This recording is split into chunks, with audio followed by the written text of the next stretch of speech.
This podcast may contain explicit language. That'll be the day. The Searchers is next.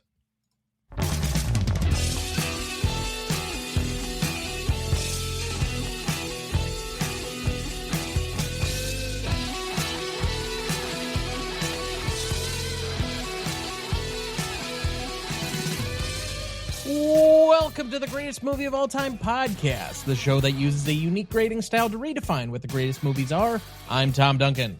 And I'm Dana Duncan. Tonight, for our 302nd episode, we discuss the layered thematic Western, The Searchers from 1956, celebrating its 70th anniversary this year. Directed by John Ford, written by Frank S. Nugent, cinematography by Winton C. Hoke, music by Max Steiner, editing by Jack Murray, starring John Wayne as Ethan Edwards, Jeffrey Hunter as Martin Pawley, Vera Miles as Lori Jorgensen, Ward Bond as Reverend Captain Samuel Johnston Clayton, Natalie Wood as the adult Debbie Edwards, John Quaylen as Lars Jorgensen, Olive Carey as Mrs. Jorgensen, Henry Brandon as Chief Scar, Ken Curtis as Charlie McCory, Harry Carey Jr. as Brad Jorgensen, Antonio Moreno as Emilio Gabriel Fernandez y Figueroa, Hank Warden as Mose Harper, and Beulah Archuleta as Wild Goose Flying in the Night Sky, or Look. Background for the movie: based on the novel of the same name from 1954, The Searchers was released on May 16, 1956. On an estimated budget of $3.75 million, the film would go on to gross roughly $4.8 million to finish outside the top 10 films of the year.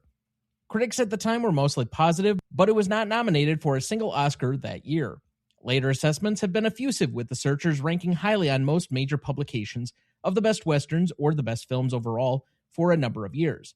The Searchers, in the BFI's decennial Sight and Sound polls, was ranked in 1972 as number 18, in 1992 as 5th, in 2002 as the 11th greatest film, and in 2012 as the 7th greatest film among the critics.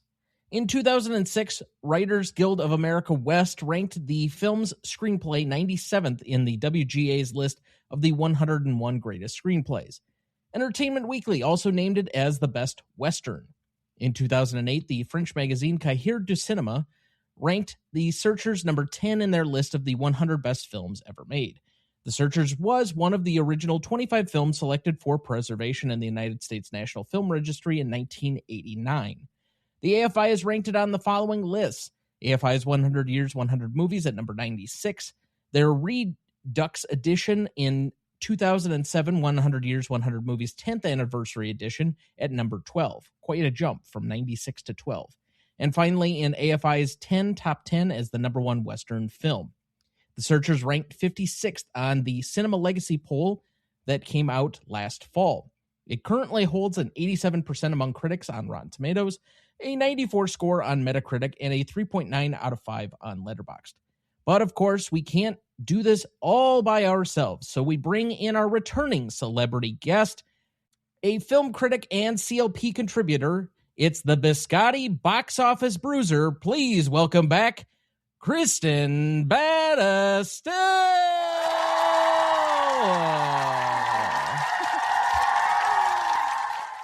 Hello, thank you for having me again. Welcome back. How have you been?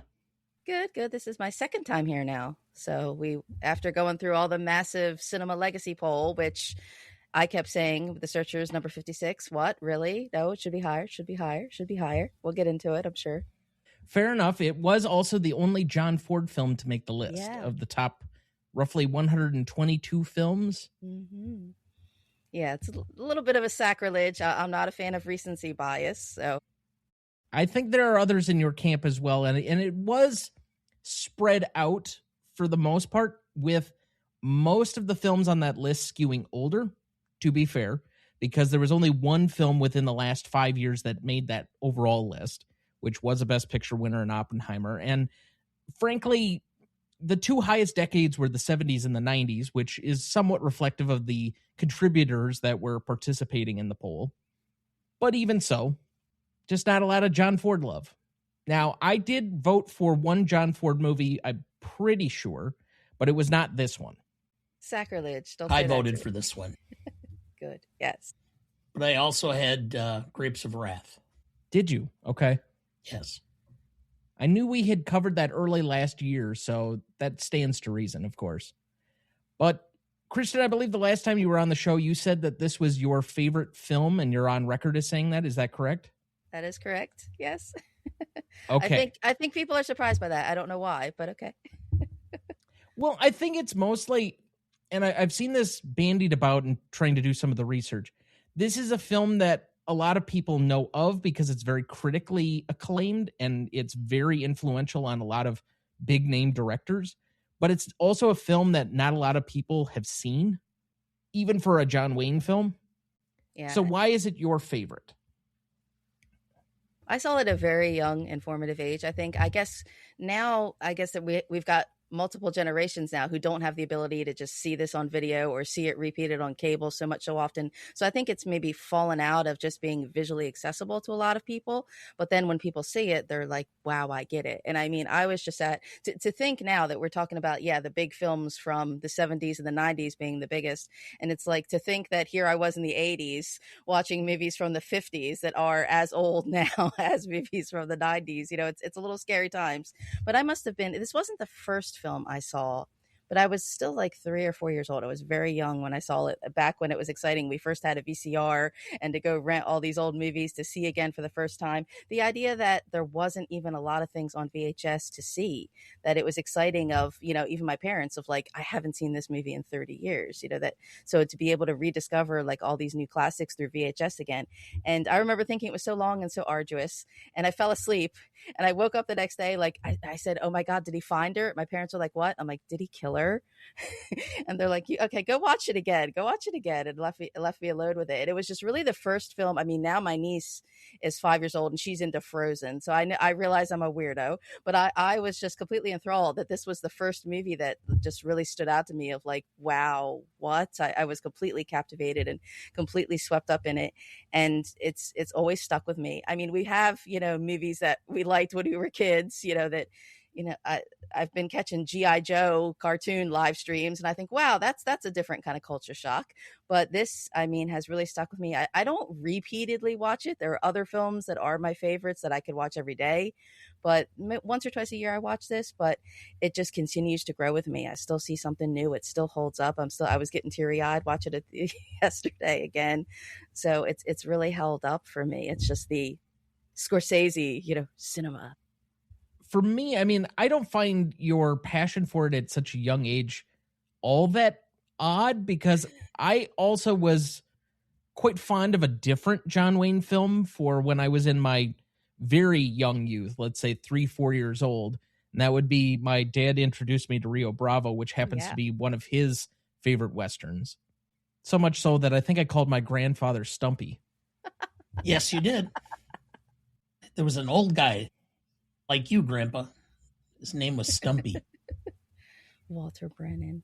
I love Rio Bravo. And then you have El Dorado that comes after too. And I love Red River, Quiet Man. It's like, I have to explain this to people now. It's like, I like a lot of John Wayne movies. Doesn't mean that I like John Wayne. John Wayne was a terrible person. And again, media or social media catches on every so often of like, oh my God, he was a terrible person. These interviews that he said and did, his actions. And I'm like, yeah, you can't tell that from the macho Americana kind of movies that he made. But yeah, he was on the wrong side of history with the Blacklist. Well, but the one thing you can say about him is that from everything I've read and seen, he was not a racist, which was pretty much. There was comments about him standing up for black actors and such on sets and stuff. So I don't know. That's like saying that you and I aren't somehow racist. Like, we have inherent bias.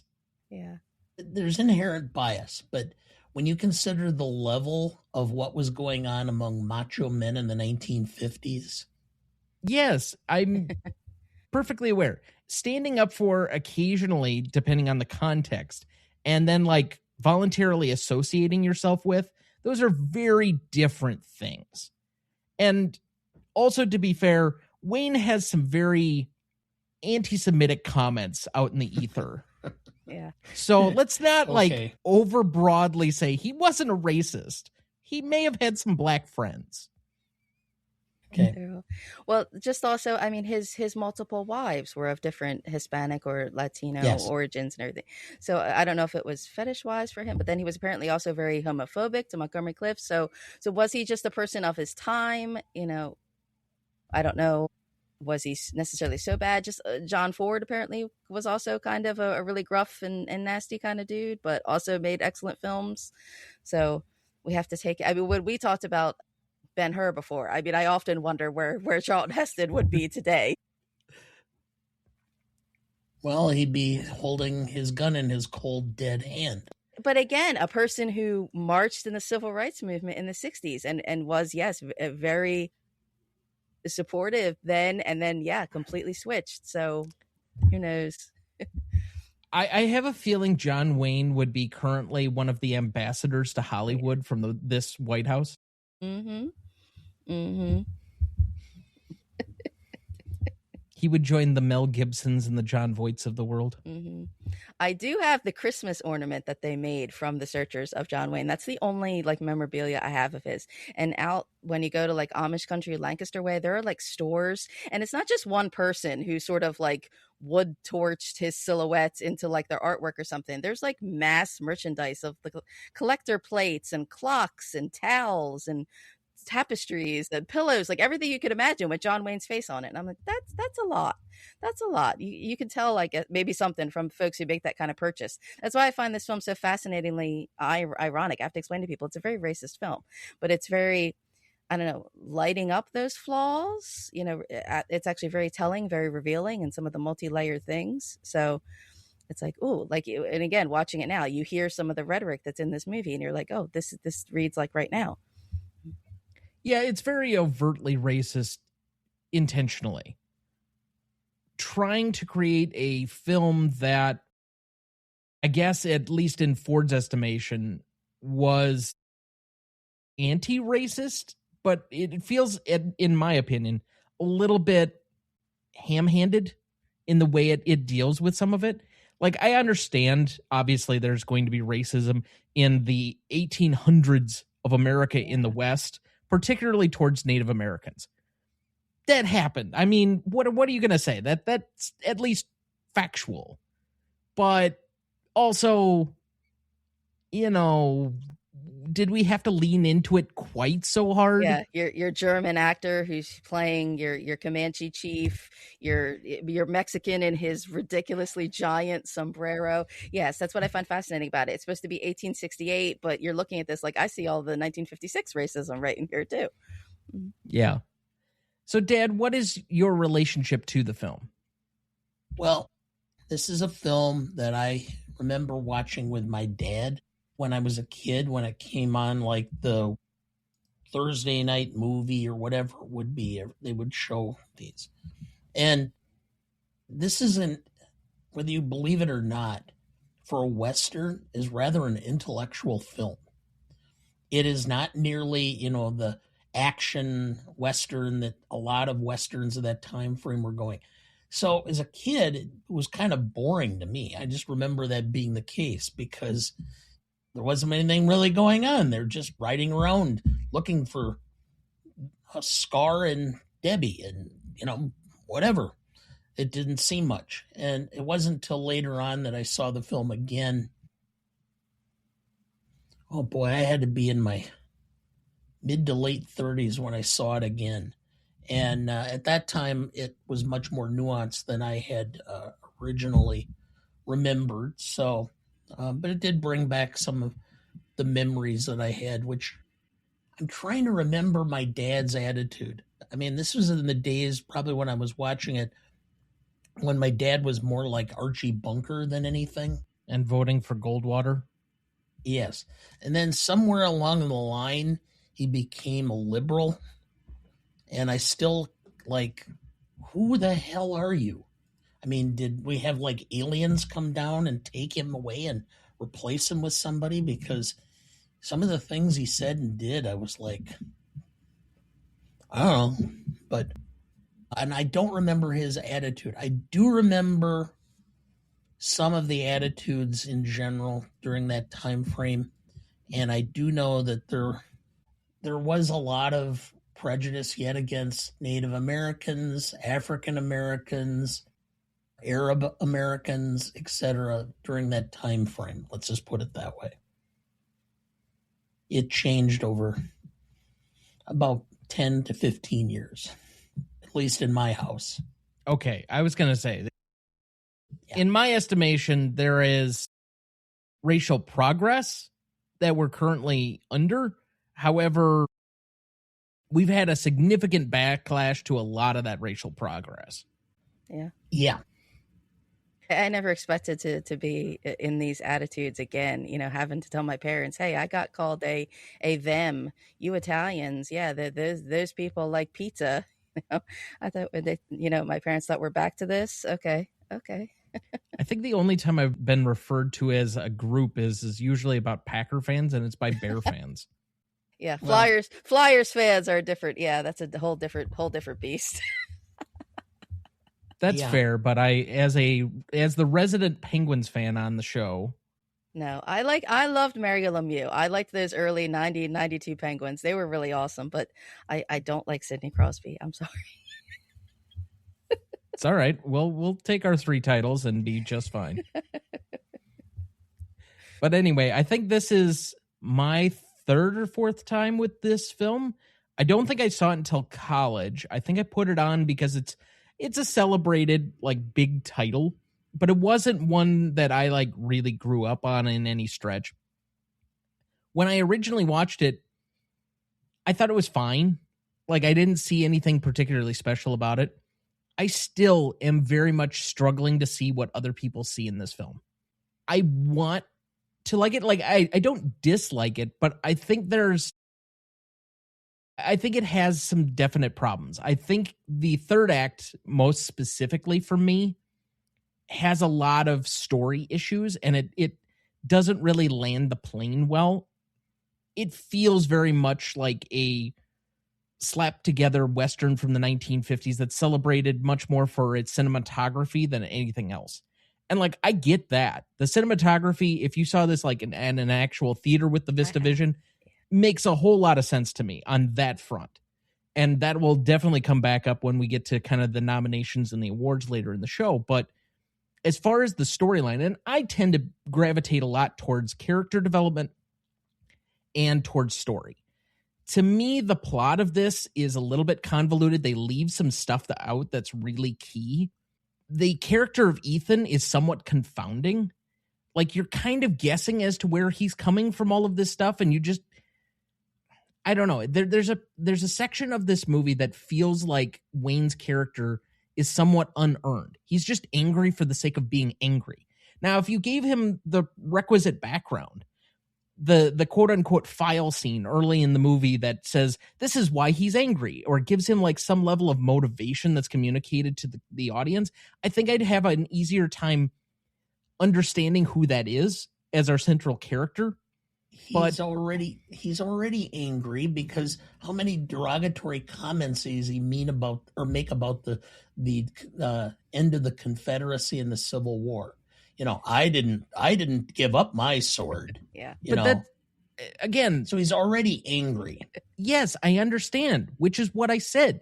But the point being that he's just preternaturally angry. It's like, funny. What sort of character is that? I've never read the book. I've been too beholden to the movie. There's other materials, other films that I've seen where I've absorbed everything I've read. I've compared, contrast. Like Shane is an entirely different book than what you get from like the all gun-ho white hat Alan Ladd kind of movie. And so I've never read this book, so I don't know if there's other backstory or not. And because I've seen it so many times, there are other little lines, other little details that maybe you do pick up along the way. But it's like the beginning, I think like that first like 20 minutes or so where you get him talking about like, yeah, what happened in the Confederacy. You get him like a half breed to Marty. Like you get kind of like, oh, okay, what's going on here? And that like opening is like, okay, very good. But then you're right. Then there is later, like, why do we have this kind of montage kind of in the middle? So it's like there are parts that I feel like maybe they had to drop or change things in order to suit this is a 50s Western. And to fit it in under 2 hours. Like the scale and the timeline of this, if this were made in the last 10 years, this is at least a 3-hour film. Yeah, if Kevin Costner had a hold of this, yeah. Part 1, part 2. We won't go there. Because Kevin Costner, well, anyway. Yeah, but part of the problem is that if you would have made the central film all about Ethan and his proclivities, no one would have wanted to go and see it in 1956 because it would have been too dark and too nemesing. You had to throw in Ken Curtis and his ha ha ha. I mean, come on, and putting putting in Moss and making him a half-wit. I know you had to lighten it up, but it almost got cartoonish at times. Well, it most definitely did. Like, there's some gross overacting in this movie, particularly from Jeffrey Hunter. Yeah, there's some humorous scenes that you're like, oh, that was intended to be funny. Oh, okay, I get that. And then you're like, oh, that was a little over the top. Was I supposed to laugh at that? Inadvertently? Okay. Yeah, like the Will reading scene feels a little bit overdone to me, but okay, I get it. Maybe that's why I latched onto it as a kid, because I saw it at the Princeton movie theater. Yeah, big screen. I said to my husband, because my husband kind of half paid attention, the couple times I was watching it. I said, you're coming to see it with me. And he's like, I get it. He says, I do get it. He said, it is a great movie. He says, I don't love it the way you do. He's like, but I could see what it's trying to do, but no, it's never going to be one of my favorites. Well, sacrilege. Dad, do you have our plot summary ready for us? I do. The Searchers is a powerful Western directed by John Ford. The film stars John Wayne as Ethan Edwards, a bitter, restless Civil War veteran who returns to his brother's Texas home after years away. When a Comanche raid destroys the family and kidnaps his young niece, Debbie, Ethan sets out on a long, obsessive search to find her. He is joined by his adopted nephew, Martin Pawley, played by Jeffrey Hunter. As the years pass, the search takes Ethan and Martin across harsh desert landscapes and through dangerous encounters. Martin begins to question Ethan's growing hatred and his true intentions if they ever find Debbie, now played as a teenager by Natalie Wood. The film explores themes of revenge, racism, and redemption, building toward a final confrontation that tests Ethan's humanity. Thank you, Dad. Okay, so what is the film about? Obsession and blinding hatred is what I went with. In its simplicity, it's a simple A to B. A girl's abducted. They go through, snow, desert, buffalo, and do they find her or don't they? But it's very simple to say that. That would be any other Western of the era. But this has, I think, so much more depth to it because it is examining a lot of deeper, shadier, multifaceted things. Your Reverend is also your Texas Rangers captain. I love that.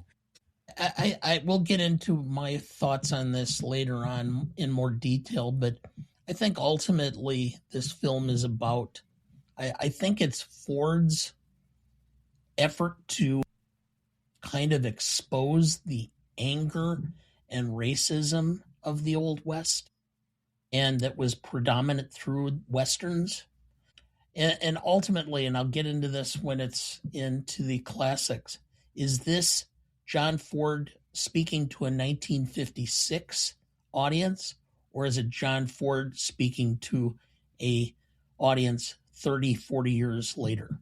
See, but the undercurrent of less overt racism through the Westerns of the time period, I think is actually much better confronted by a movie like Blazing Saddles, which wears it on its sleeve at every possible moment and makes fun of everybody for it. It turns it on its head instead of putting it right in everybody's face. But I think that's, whether you like a deeper examination that's more harsh and raw as opposed to satire, I think that says a little bit about you as a moviegoer. But something like Blazing Saddles would not have existed without the Searchers. Because again, now, as we'll get into, like legacy and classicness, because you've got modern audiences who are accustomed to There Will Be Blood and Unforgiven. We had that new wave of dark, here's what gritty Westerns really are. Or a little before that, you had something like Little Big Man, like, oh, we're going to be raw and accurate, or The Wild Bunch. But you wouldn't have any of those without the Searchers, because before this, like when I was a kid, the Western was like Roy Rogers, Dale Evans, all the singing cowboy, like I said, Shane in the white hat, Jack Palance in his black hat. It was very stereotypical. Even John Wayne, like we said, how many movies did he make where he's the sheriff and he's going to hold up in like the town, the jail cell, and all the bad guys are going to come siege him. And, Walter Brennan sings a song with Ricky Nelson, like, so there was a certain ideology. And even John Wayne went through that phase of doing the war films, Flying Leathernecks, where he's the good guy, he's the hero. So all of a sudden you have this movie that comes along for 1956, and like you said, it's not a shoot 'em up constantly. There a lot of times you're just watching their silhouette. They're riding their horses through this place, they're riding their horses to that place, it isn't that beautiful, and terrible things are said instead of like rah rah rah. You're like, this movie's really dark, and this is very surprising that John Wayne is not the obvious hero here. And that's, I think John Ford was doing the best he could at the time. But I guess if maybe folks are coming back to this now going, oh, it was too on the nose, maybe it was too heavy handed, because we have the benefit of all the other Westerns that came after. And it's not just that, it's the time frame.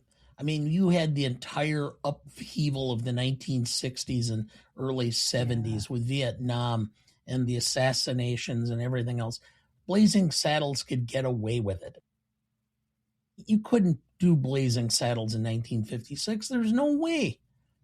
But then again, I think you have to take it within the context of what the socioeconomic and cultural situation is of the country at that moment in time. And I think Ford did about the best job he could in 1956. This is still the Eisenhower, the 50s. June Cleaver comes out wearing her pearls after having cooked a meal all day. I mean, waiting for war. I Love Lucy, she suspected, couldn't say being pregnant on, the television, this newfangled thing. And then what I love about The Searchers is the way it cuts away from the most disturbing things.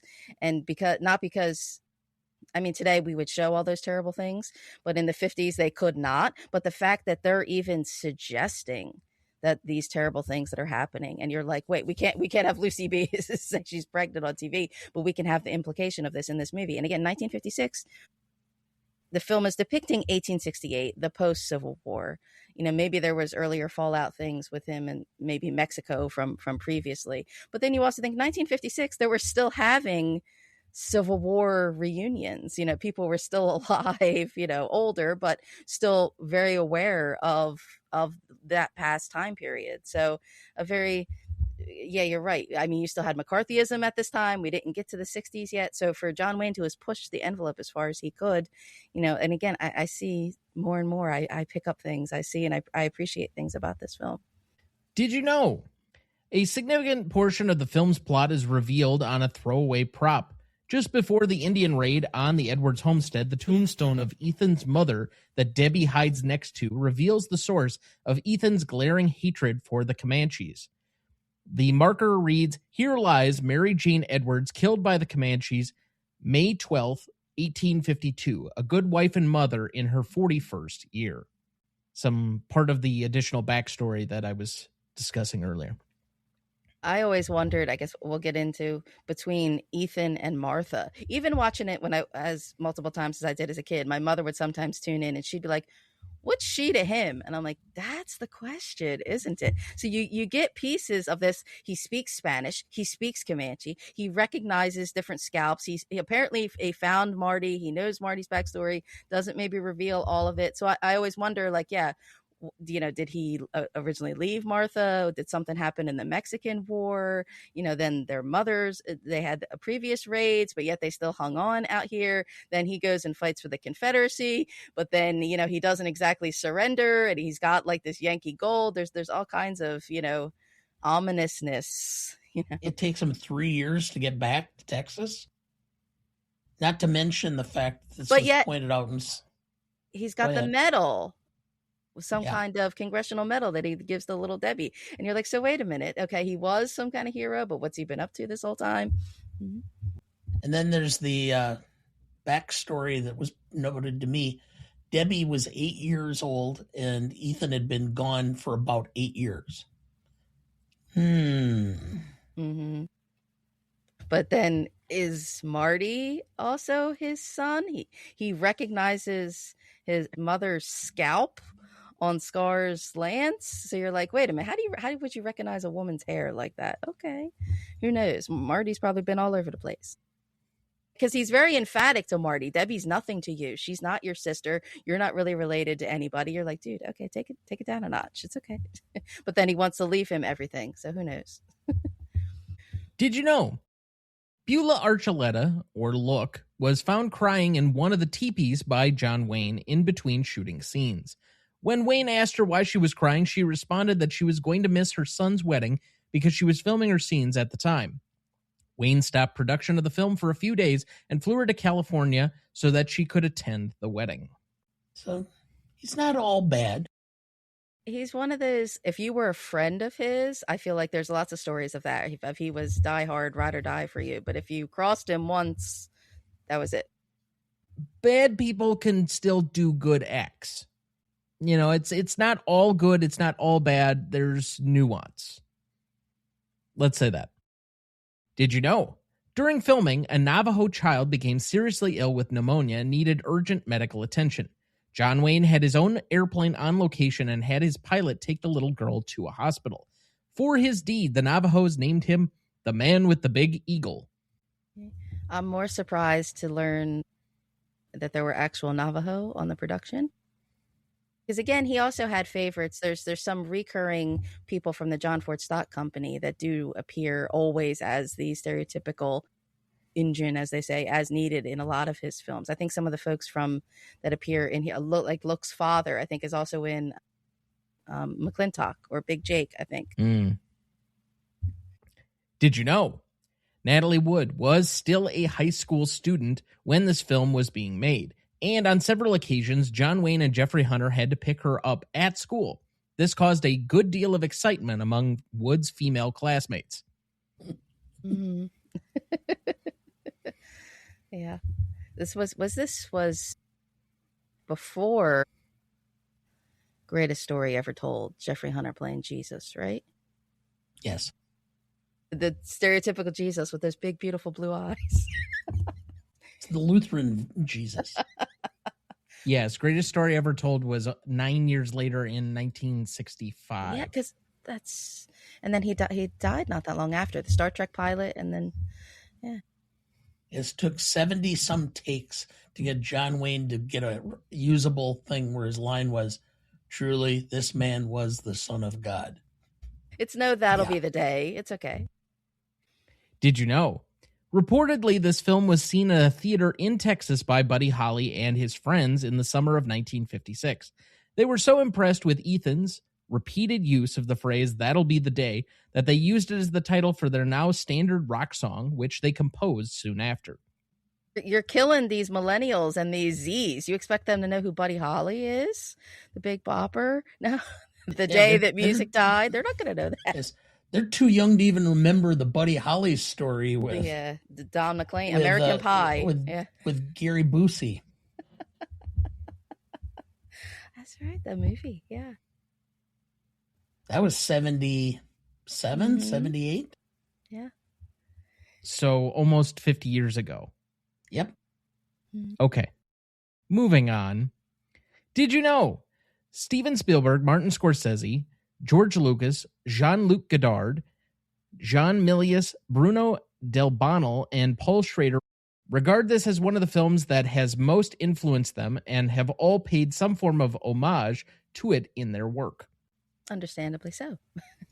And so with that, we will take our first break, and we'll be right back.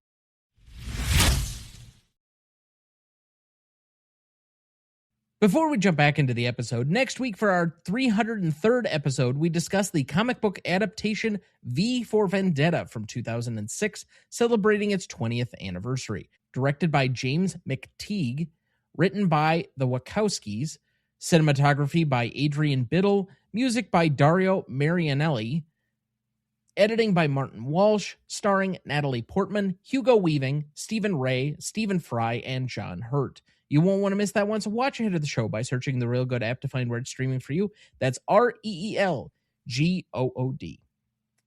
Before we get too much further, let's check in with our guest, Kristin. What is going on with you? What are you working on, and where can people find you?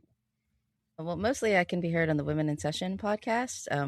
We just did some horror things there. We're always doing horror things year-round, 365, of course. But just Vampire Valentines, we were just talking about some scary things, witches and zombies, because it's somehow cathartic to be talking about scary things on screen where we know that they're fake monsters instead of some of the real world scary things that are happening right now. So sometimes it's tough to get some writing done. I do have a couple things on Blake 7 actually is coming out in Search Magazine. So my classic sci-fi. And as always, our guest links and all of their attributes are on both the website and in the show notes if anyone wants to check that out. Okay, let's take a quick pause from moving back into the regular portion of the show, and I would like to do our almost monthly GMOAT Hall of Fame. I have a few nominees here for us this evening. I have one director, I have two actors, and I have one composer. Dad, who should we start with? Let's start with the music. Okay. This person has been responsible, and for everybody at home, since I regularly forget to do all the background of this, the qualifications for the GMOAT Hall of Fame is that you have to have worked on, in your specific field, 5 movies that we've covered during the life of the show. So all of the movies that I've named are ones we have episodes on. In this particular case, this composer has worked on Gone with the Wind, Casablanca, Key Largo, The Caine Mutiny, and tonight's movie, The Searchers. I give you Max Steiner. Yes.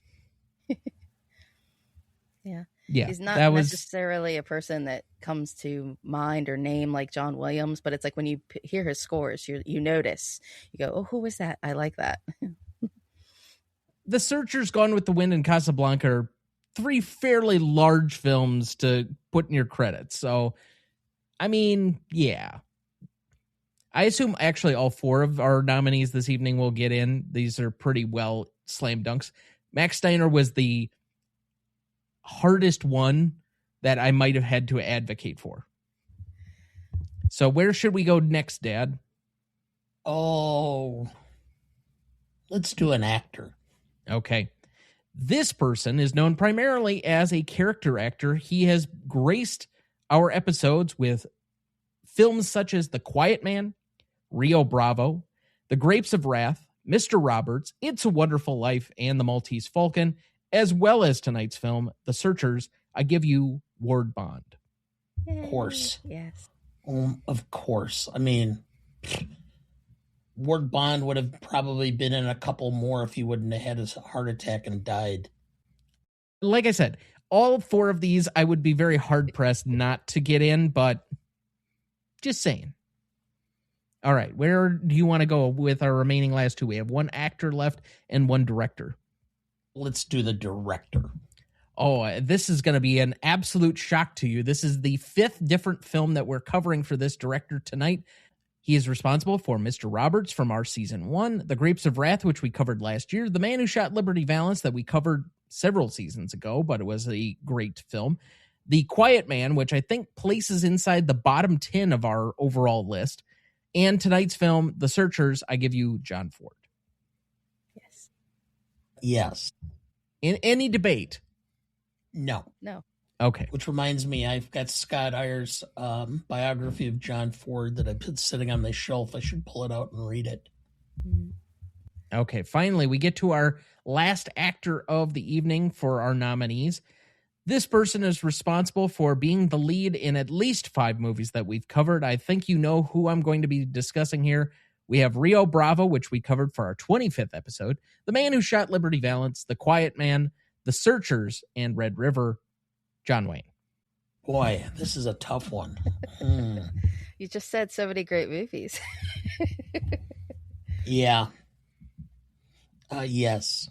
Okay, so tonight then, for our newest inductees, which will go in our March 2026 class, I give you Max Steiner in the category of composer. He will be our 7th composer behind John Williams, Dmitri Tiomkin, Bernard Herrmann, Franz Waxman, Mark Scheiman, and Hans Zimmer. Then we have 2 actors in John Wayne and in Ward Bond. They will be our 11th and 12th actors on the GMOAT Hall of Fame behind James Stewart, Harrison Ford, Morgan Freeman, Matt Damon, Brad Pitt, Tom Hanks, John Ratzenberger, R. Lee Ermey, Robert De Niro, and Dennis Hopper. And finally, John Ford will be our 8th different director behind Steven Spielberg, Alfred Hitchcock, Billy Wilder, Christopher Nolan, David Fincher, Stanley Kubrick, and Rob Reiner. So I think we're building quite the Hall of Fame.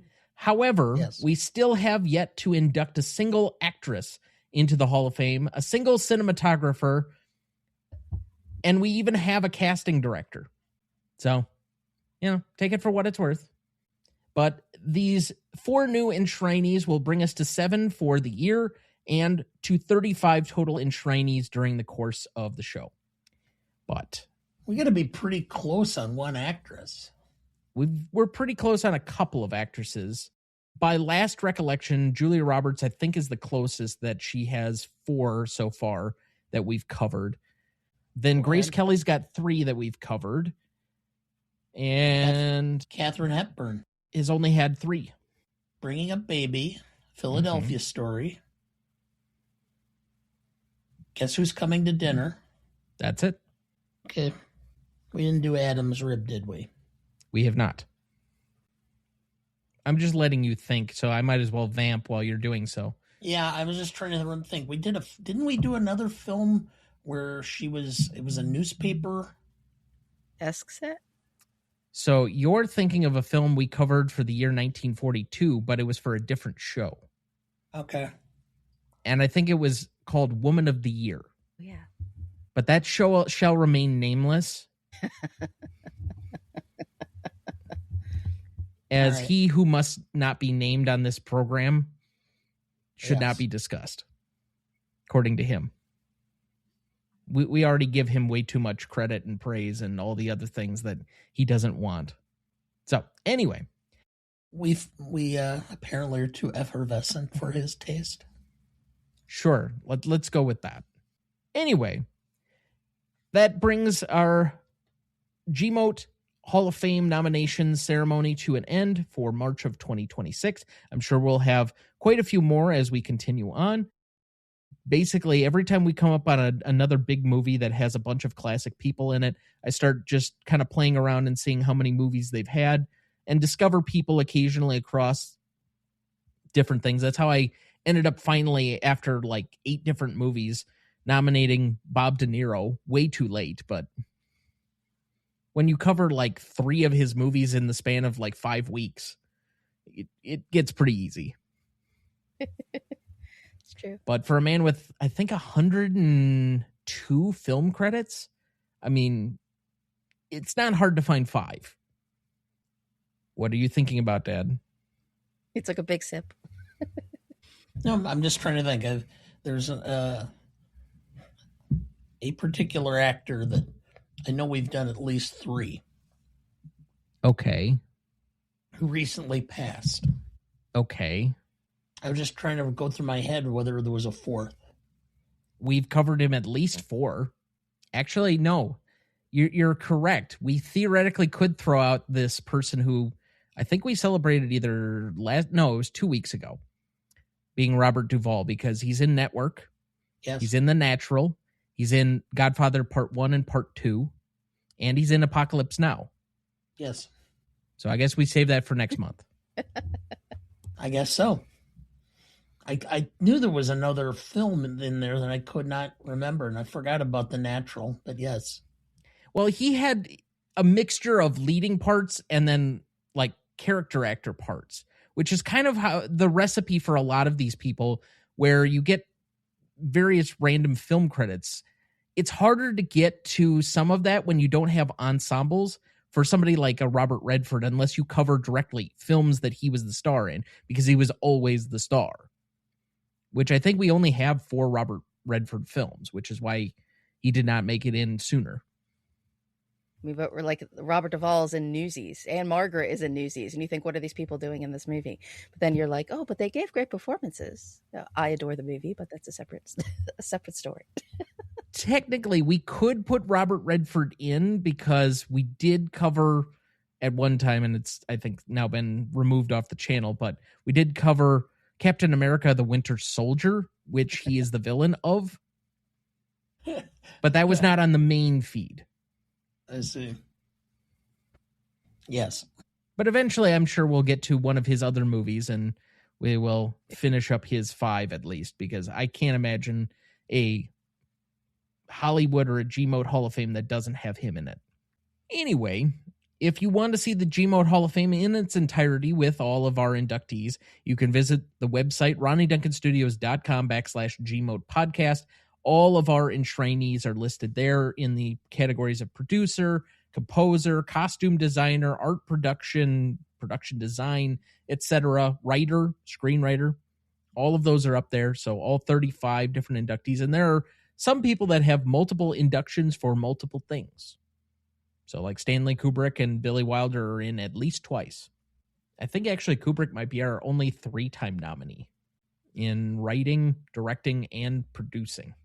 All right, moving back into the rest of our program. Dad, we left off at best performance. Who do you have down? John Ford. I just think John Ford's really the star of this film. I think he is about the pacing. I think it's about the camera shots. I think it's everything about the film is John Ford's handprints all over it. I think he tries to draw out the best performances he can, and even though I think John Wayne is probably one of his better performances overall, I still think John Ford is the ultimate star of the film. Oftentimes, this category gravitates towards directors due to the totality of the amount of influence they have over a particular film. This is one where I think you can separate out the individual parts, at least for me, because I think that the movie doesn't necessarily work for me as well on a whole that it does for other people. And so by that extension, I have the cinematographer Wynton C. Hoke as our best performer, because if there's one thing that really sticks out to you that I absolutely cannot make any complaints about, it is the visual of this movie. You're jumping ahead on some of my things that I was thinking more for the charismatic award, because I mean, my best performance I just put in its simplicity is John Wayne. If I will say briefly, when I did chat about 1956 on the other podcast, I actually did not have John Wayne as my best performance. I had Yul Brynner, because Yul Brynner is just a better actor. But that's the idea of this, is that John Wayne was not known to be a great actor. He was just John Wayne playing John Wayne. So, I mean, you get pieces of it maybe in something like Red River, where it's just, again, another darker character. But it's like, why didn't John Wayne get to play more dark characters? Because it's like he's better that way.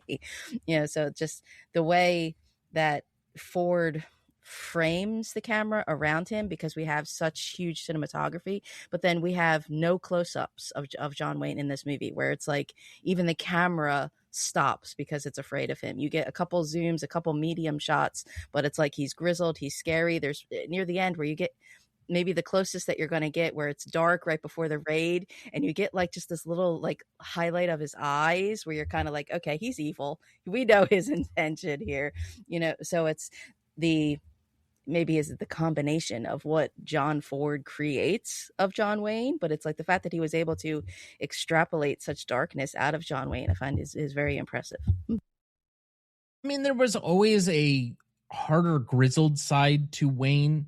I think that's evident from everything from like Stagecoach on, frankly, that he has a quiet strength at times that can be doled out in very harsh ways.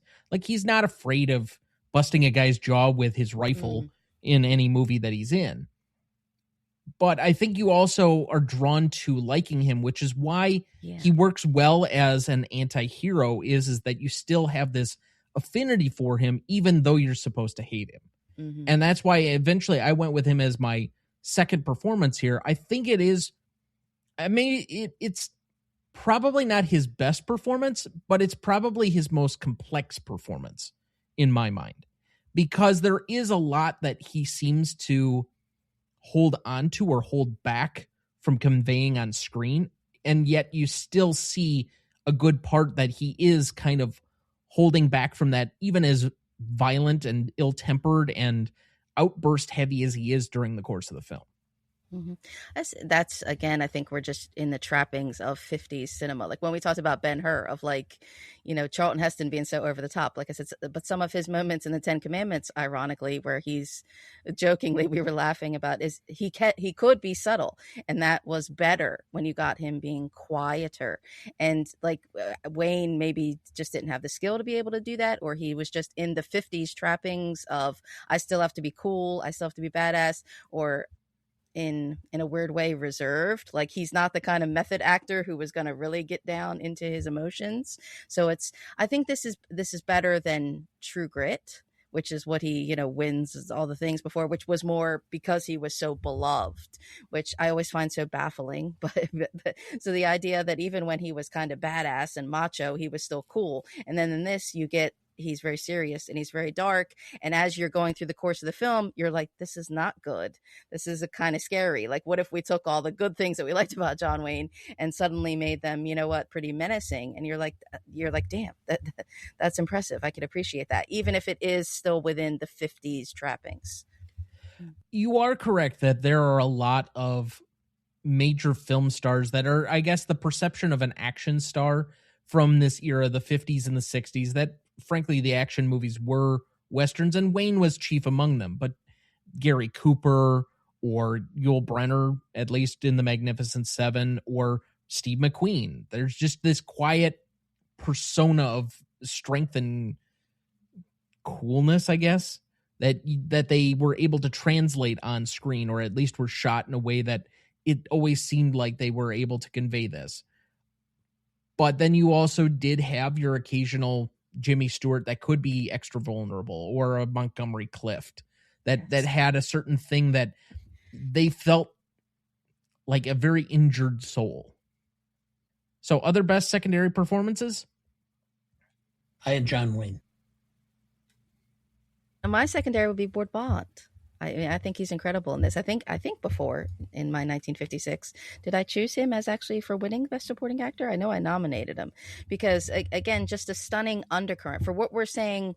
The things John Wayne maybe is not willing to say or do in this movie, I think that the Reverend Clayton can do. You know, when they're getting all ready together for the wedding, he's like, "Hey, take off your spurs. We got to be good and proper." You know, but then when they're doing, you know, the raid, and he's shouting hallelujah when he's shooting at the Comanche, but then he stops John Wayne from shooting them in the back. But then he's given the injured man his Bible, like, "Oh, this is really good." You know, so the dichotomy, I think, in the characters really kind of encapsulates this sort of the undercurrents of religion and culture kind of mixing together here. He's like, we're the Texas Rangers, but right now we got to put on a wedding.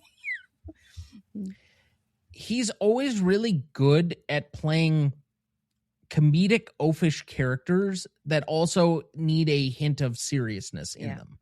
And he did that across a lot of films. I mean, even in It's a Wonderful Life, he's kind of got that bent to it where he's got to obviously play a cop. He's going to be serious in the movie. He's got to be the one that discovers Jimmy Stewart. Then they have that interaction after Stewart comes back from the dead, essentially. But he's also like flailing around in the snow for him.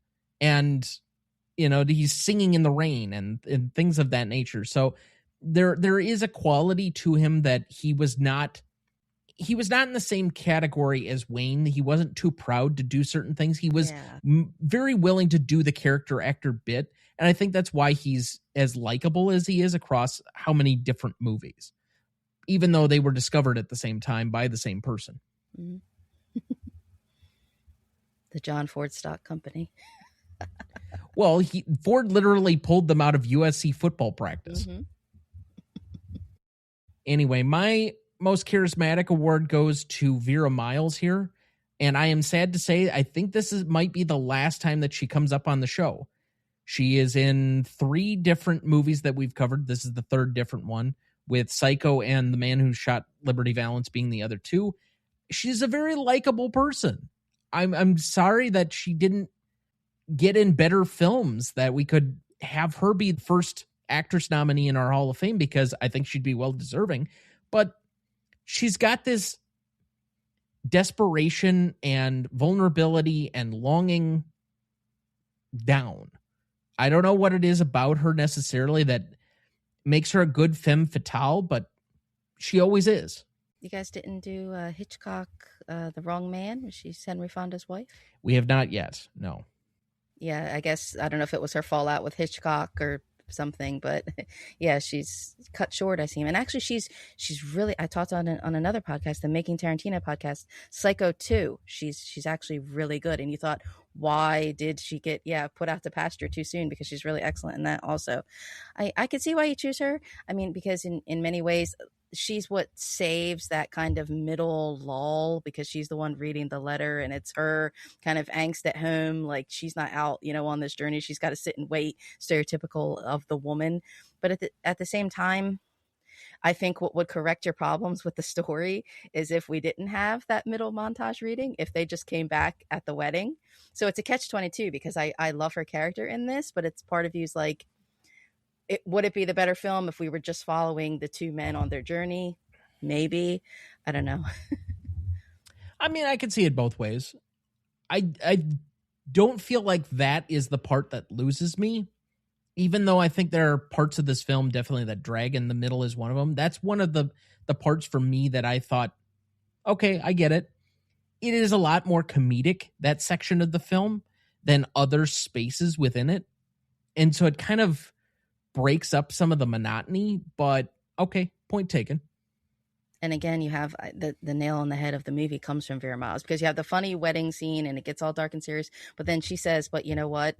Her mother would want her dead. Her mother would want a bullet in her brain. So you have the demure in white, supposed to be perfect, wonderful ideal. And she's the one who's kind of, accepting the racism, also pushing it and willing it. So you're like, wow, that's a stinger. That's a stinger. And that at that point where Marty's like, no, I'm going to stop him. So she serves her purpose in the film. I mean, my charismatic was John Ford, and the cinematography, just the shots are absolutely stunning. And I do love the way Vera Miles is framed in the film, because there's times where she is wearing larger skirts and petticoats, where she's just kind of sitting, waiting, where she's stuck, or she's in the houses, very shrewdly filmed, where the ceilings are very low at beams. And so she's kind of standing like a larger kind of silhouette within the house. Like, they should be paying attention to House and Home, but they're not. But then also when she's in like the little jeans and she's like standing at the fence, when she tells them, just go, and the idea that she's waiting at the fence and the whole rest of the vastness is out behind them. And there he goes, there's so much breathtaking cinematography in this film. For me, it's Winton Seahoke, cinematographer. And if nothing else, the 2 shots, the opening scene coming through the door, and the opening or the closing scene coming through the door, the light coming into the dark home. And it's both are conveying that this is a person that is going to be bringing something special into the film. I mean, they're just beautiful shots. I don't know why more of those type of shots are done yet today, but yeah.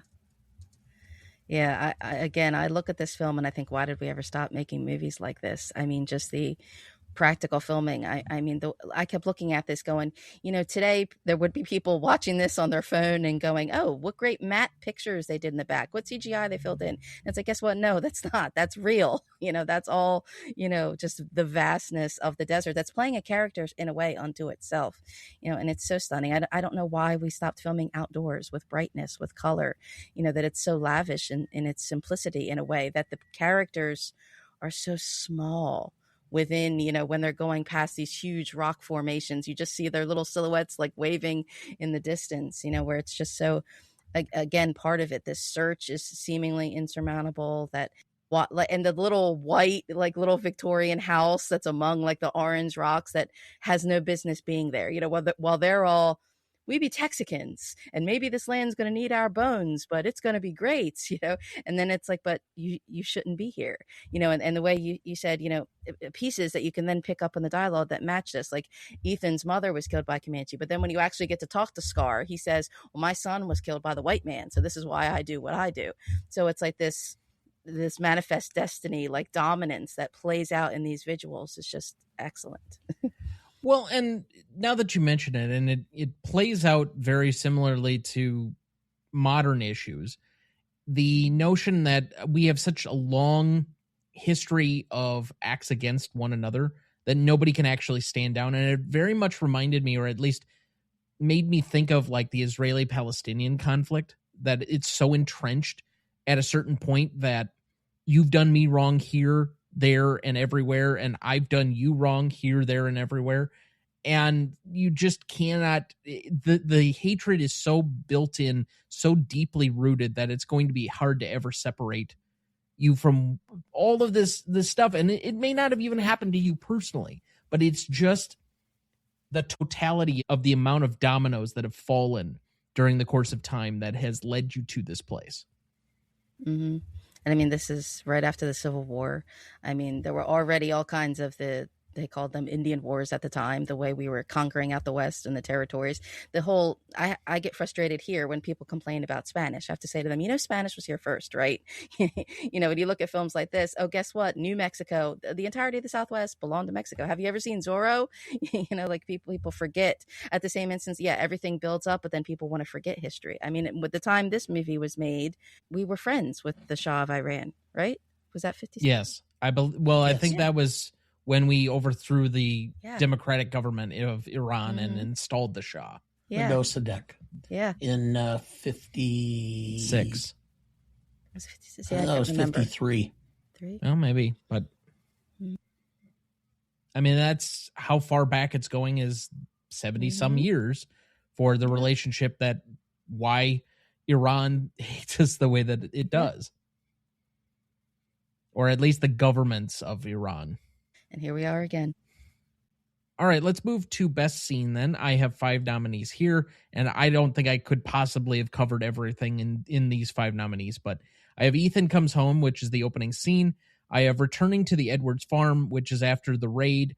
I have Ethan Finds Lucy, which I think is a fairly seminal scene in the course of the film. I have Martin's Last Letter, which is kind of this montage thing that we've talked about a couple of different times. And then I have Wedding Night, which doesn't even cover the final battle, 10 minutes of the film, whatever you want to call it. So what did I miss, according to you guys? What else would you add here? Those are pretty good. I mean, that entire opening sequence, I guess the first 20 minutes, everybody, whether you've seen this film or not, I think anybody who's seen like the TCM kind of montages or something recognizes those door frame kind of shots that opens and sets the scene. And when he's calling out to Martha,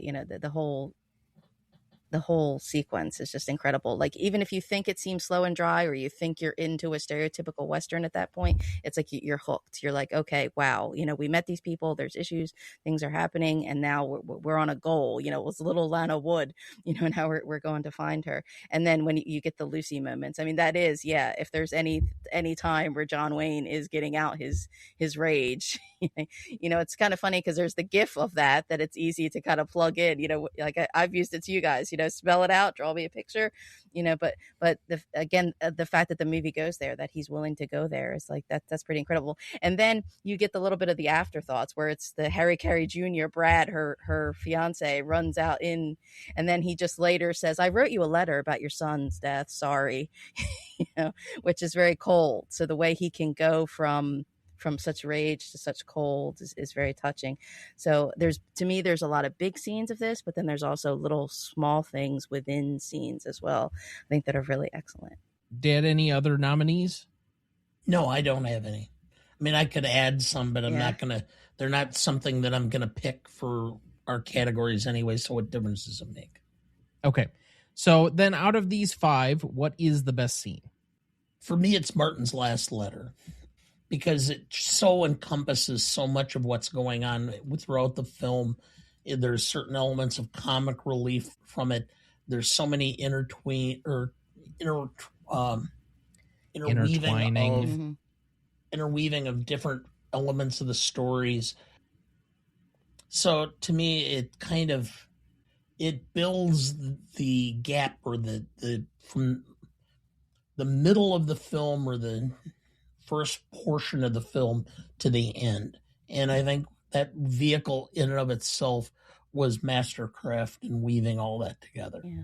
As much as we were kind of lampooning, like, what is going on here? Why did they montage part of the story? Why is this seemingly a low point?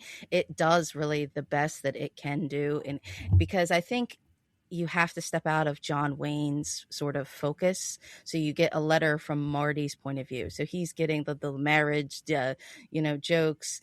But then you're also, that's when they go to the fort, and that's when you get like the shots of John Wayne where he's looking at like the other crazy white girls who have been rescued, and that's where that camera won't go any closer. And that's where Marty's saying, I don't quite understand, when he starts to kill all the buffalo.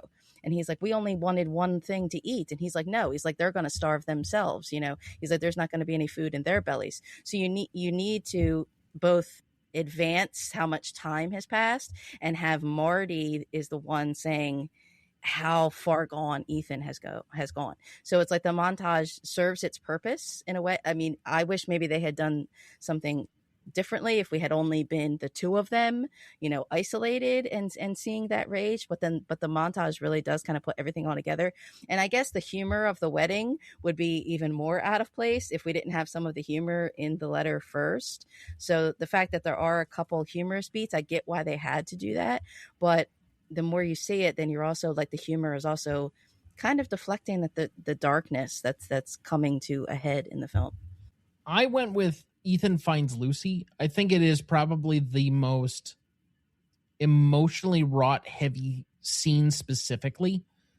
And there's an element of, some people have guessed that there's a pantomiming metaphor that Wayne performs to basically insinuate what happens off screen, or what has happened off screen. But he is clearly, for a 1956 audience, this is the closest you got to discussing sexual assault, which is obviously still a very heavy topic now. I mean, I think they actually do a fairly good job of discussing it, but they don't go into as much depth as I would have liked. But also, I understand the limitations of making this during the Code era. Like, there was not much you were going to be able to discuss. And the fact that they got even this far is somewhat laudatory. Well, again, little pieces within little things. In the beginning, after the houses are smoked, when he's calling out for Martha, he picks up her dress out of the ground, and then he goes, and you don't see what has happened to her body, and he slaps Marty to not let him look. And that's I find a very silent gesture of like, why is she disrobed? And you're the insinuation of that, and then for him to progressively act like it's no big deal, or he's got this job to do, and oh yeah, I guess I lost my Johnny Reb coat when I was going through that pass, and he says, I wasn't going to mention it to you, I wasn't going to tell you. But then he sort of just lets out this rage and saying, don't ask me, don't ever ask me, I'm not going to say anymore. So very good fitting heavy moments that still get you, even if you think it's somewhat overacting, but it's like, oh, I didn't expect that from John Wayne. Yeah, certainly. Favorite scene for me, I have Wedding Night as my listed one. I find it to be fun, engaging. It's a capper on kind of where we were already led for a good portion of the film, when we're kind of in this middle second act, more or less. It's kind of leaking into a third act, more or less, towards the conclusion of the film. We started it with the letter and that kind of montage back and forth of various different things. But we finally get the capper for what happens between our B storyline, between Martin and Laurie. And all of that kind of comes to a head. Eventually, we find that our search is ended, essentially. And then we get the conclusion behind that. But I just find it to be fun, engaging, and a good reward for the audience for basically sticking with it through the at times dragging middle act. For me, I have both my favorite scene and my most indelible is finding Lucy. Although I would point out that your comment about the wedding scene is kind of fun.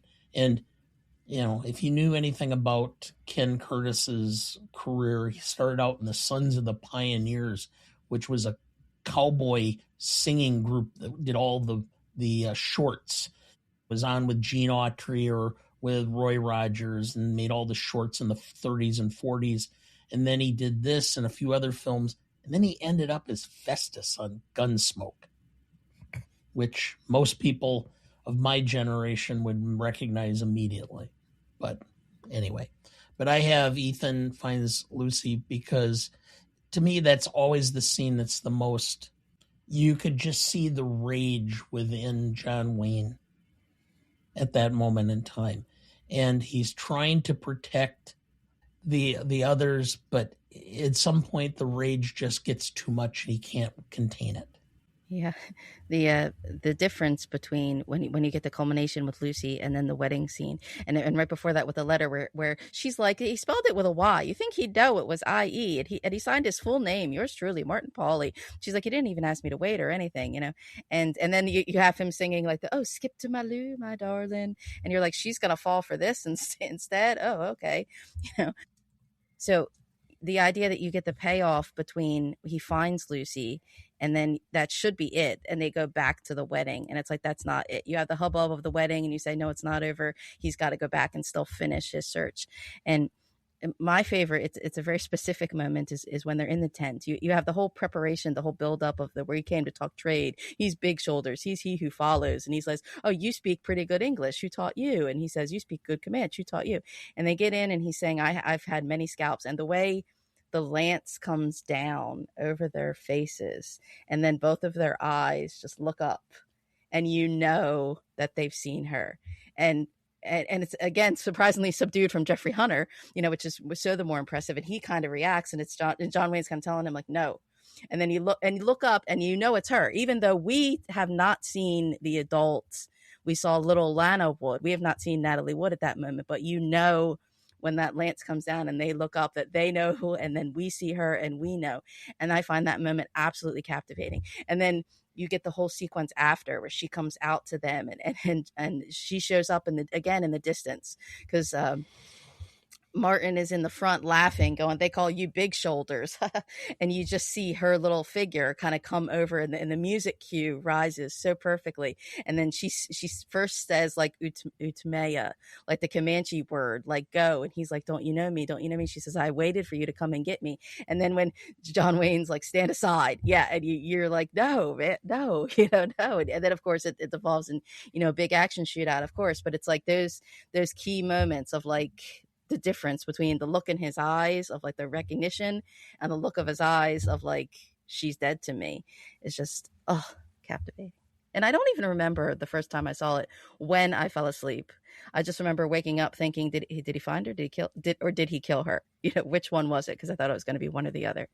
And so I guess because it's a 50s movie, maybe you should expect that it's going to end safely within the Hays Code. But and because it's a John Wayne movie, would he ever really be the bad guy? But there's a lot of the movie where you come to realize where you're like, wait a minute, I don't think he's going to save her, is he? As far as most indelible moment, Dad, you already gave yours, but I'm going to nominate Ethan Comes Home, the opening sequence. For whatever reason, in the 5 preceding years since I probably watched this the last time, I really forgot most of the second half of the film. And so the most memorable thing that I can really remember is just kind of that opening sequence of 15, 20 minutes where we're waiting for him to kind of come in and he becomes the central lightning rod of everything else in the action from that point thereon. I think today's films try to do that. These films that are 2.5, 3 hours long, where we have a prologue, where we're meeting somebody, where we're setting the scene, and they just don't do it as well. Did you have a most indelible moment, Kristin? Did I already say them? Kind of coming and going in between. I guess that lance shot to me, yeah. And then you do have John Wayne himself scalps Scar. And you think, why is he so steeped in the Comanche isms that he feels he needs to do this in turn? And there is a great line. I don't know if this is an indelible moment, if it's a positive or a negative, when he's walking first. Like, again, he doesn't go back in the initial raid because he says, it's 40 miles away. It's too late. It'll be dark. My horses need to rest. And it's like, what an odd thing to say that he chooses the horses first. But then when they're walking with the horses and they say, oh, we're so tired. How far do we have to walk? And he says, now a human will ride a horse till it drops and then they'll just go on foot. He says, but a Comanche comes along, will pick up that horse, ride it another 100 miles, and then he eats them. And you're like, whoa, that's a very jarring kind of comment, because that's relatively early in the film after the raid when they set off on their own.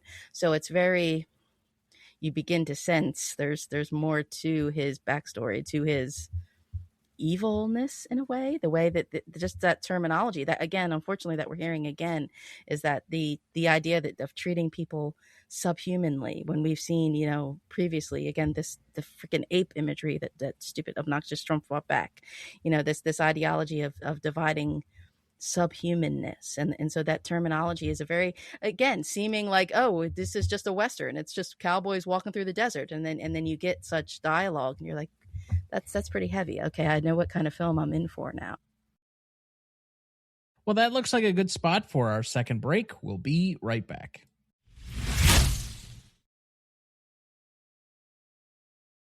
Before we jump back into the episode, and before we get to the Stanley Rubric in a minute, if you're ever curious about our Master Greatest Movies of All Time list that has every graded movie we've ever discussed on the show, there's a link in the episode description of every episode of this show, or you can go to RonnieDuncanStudios.com/GMOAT podcast and find us the top entry in the Greatest Movie of All Time podcast show page. That has the grades we've done so far for all 273 movies we've graded, and we continue to add more each week. Make sure to check that out as we go and follow along. Dad, do we have anyone to remember this week? Yes. Neil Sedaka, 86. American singer. Breaking Up is Hard to Do. Laughter in the Rain. And songwriter, Love Will Keep Us Together. Bobby J. Brown, 62. American actor. The Wire. We Own This City. Lauren Chapin, 80. American actress. Father Knows Best. Sandra Lee, 97. American actress. Hello, Dolly. Peter Pan. Sunday in New York. Robert Carradine, 71. American actor. Revenge of the Nerds. The Big Red One. And Lizzie McGuire. So, I did not grow up with Neil Sedaka, as both of you apparently did, as we were discussing before we got back on the air in the break here. And frankly, I don't have much of a relationship with most of these people. I did watch The Wire and We Own This City, but I don't recall Bobby J. Brown being a significant part of either of those series. I mean, he was in them. I do recognize him as such. Obviously, 62 is a very young age, and frankly, the circumstances of his death are weird and difficult. He apparently burned to death in a barn fire, but yeah, not great. Very unfortunate. The one I will pull out here is obviously Robert Carradine for, I think, the longest episode out we've had scheduled in the history of the show was about 2-ish years ago. I scheduled 5 years in the future, in 2029, an episode of Revenge of the Nerds for July of 2029. We have the 2 guests already planned for that particular episode, but this is a movie that I was shown probably way too young. You were. I think I was like 11, maybe 12. It was not a movie that level of humor. Yeah, but it is a movie that has not aged well, but is still very quotable. But to see Robert Carradine, who at that point in time I had experienced by watching Lizzie McGuire, because that was my age demographic at the time. That's a whiplash. Be this, be this weirdo who technically has a sexual assault in the middle of the movie was a bit odd, to say the least. However, I will use his passing here as a reminder. Apparently, he passed by his own hand. It was ruled a suicide. Just to encourage anyone, if you are listening to this or know of anybody and you're struggling yourself, please seek some form of help. There is always somebody that can help you.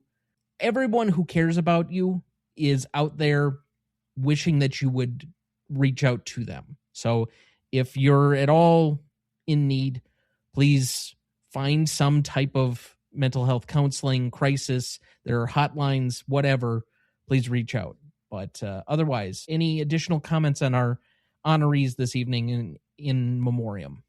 I guess I don't expect everybody to have Neil Sedaka 45s like I still do, but Revenge of the Nerds, Porky's, yeah, I was too young to have those VHS, but they were my VHS staples.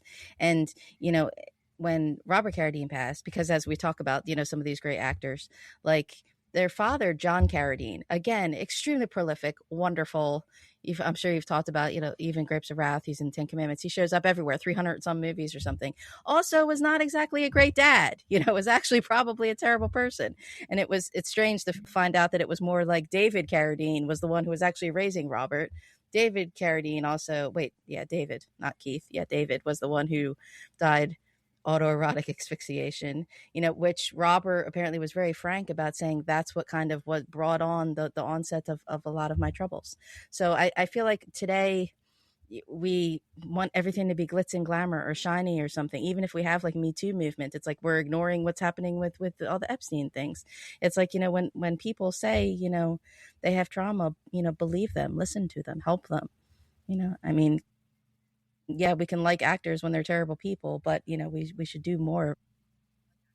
Neil Sedaka, that's kind of right before my age.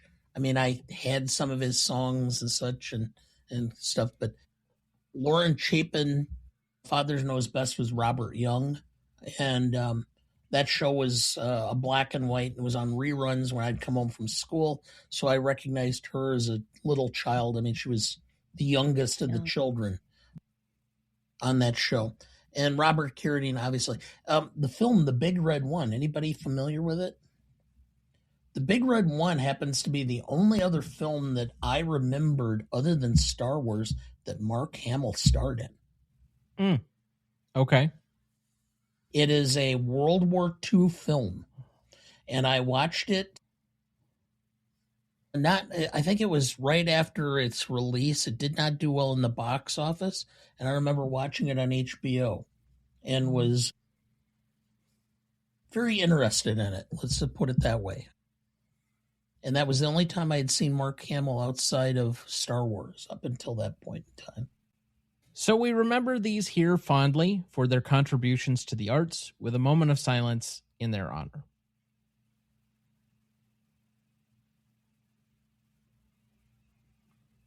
Thank you.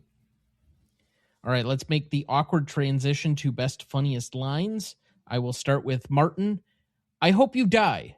Ethan, that'll be the day. Reverend Clayton, you want to quit, Ethan? Ethan, that'll be the day. Breaking the trifecta. No, I like Mose. Thank you for the hospitality of your rocking chair, ma'am. Ethan, what you saw wasn't Lucy. Brad, but it was, I tell you. Ethan, what you saw was a buck wearing Lucy's dress. I found Lucy back in the canyon, wrapped her in my coat, buried her with my own hands. I thought it best to keep it from you. Brad, did they? Was she? What do you want me to do? Draw you a picture? Spell it out? Don't ever ask me. Long as you live, don't ever ask me more. Ethan, figure a man's only good for one oath at a time. I took mine to the Confederate States of America. Ward Bond, he says, mount, M-O-T-E, mount. Lori Jorgensen, do you know what Ethan will do if he has a chance? He'll put a bullet in her brain. I tell you, Martha would want him to. Martin, only if I'm dead. Reverend Clayton, well, the prodigal brother, when did you get back? Ain't seen you since the surrender. Come to think of it, I didn't even see you at the surrender. Ethan, I don't believe in surrenders. Nope, I've got my saber, Reverend. Didn't beat it into no plowshare neither. Natalie Wood says, I used to pray to you from always to come and get me. And then you didn't. So, Utmea, go, please, now, Martin. Martin, what if you'd missed? Ethan, it never occurred to me. I'm out. The late Mr. Futterman. That means he's dead, doesn't it? Ethan, a fella could mistake you for a half-breed. Martin, not quite. I'm 8th Cherokee. The rest is Welsh and English. At least that's what they tell me. I'm pretty done. It's funny that I honed in on all the humorous moments. And Thomas, you had a problem with the thematics and the humor in the story. You went with all the big, dark, heavy special moments. I got a couple more. Reverend Clayton, I say we do it my way. That's an order. Ethan, yes, sir. But if you're wrong, don't ever give me another. And finally, Chief Scar, we've already mentioned this one, but 2 sons killed by white men. For each son, I take many scalps. All right, so that moves us to the Stanley Rubric. Legacy is up first. This is a measure of the legacy of the film approximately 5 years after it came out to today. So roughly 1961 to today. What is the legacy of this film as shared between 2 equal yet separate groups? Those being the industry and the audience. 5 and 5 points apiece between those two for a total of 10. Dad, would you like to go first or second here? I will go first. For the industry, there are so many directors, even David Lean, talking about watching it over and over for Lawrence of Arabia. There is just so much, and it's been on so many great movie lists. It's a 5. I mean, I think it's perfect as far as that. You don't need to argue it. Move on. For the public, though, outside of cinephiles, I don't find that anybody really knows much about the film. In fact, even the few people who are relatively well-known movie people in my office, we do the weekly movie poll in the office, nobody had seen it. No one. I think one person said after the fact that they had seen pieces of it. Yeah, Linda had indicated, and that was because between her father and her husband, who watch every John Wayne film that they can get their hands on whenever they're on. That's it. So the best I could do was a 3 on this, which and it's simply because it's held in such esteem by cinephiles. So I'm at an 8 overall. It is a 5 for the industry. There's no point in really discussing it. It's an absolute 5 as far as that goes. The question becomes, is it somewhere between what I usually deem a 2 and a 3 for the audience? Usually a 2 for me is only if about half of the film nerd community has seen it, which I think you could probably make a case for. I think it's somewhere between that and a 3, which is if most of the film nerd community has seen it. I don't think the average Joe has probably sought out and seen this movie per se. Even the John Wayne fans, like my grandfather is a John Wayne consumer. Anytime McClintock is on, he will watch it. Anytime Rio Bravo is on, he will watch it. But for whatever reason, he does not care much for this film. And so by extension, the only reason I'm going to give it a 3 and match my dad is that it's got the name recognition behind it. I think even if people haven't seen it, they do recognize the name. They know who's in it. They roughly may know who directed it and the significance of it.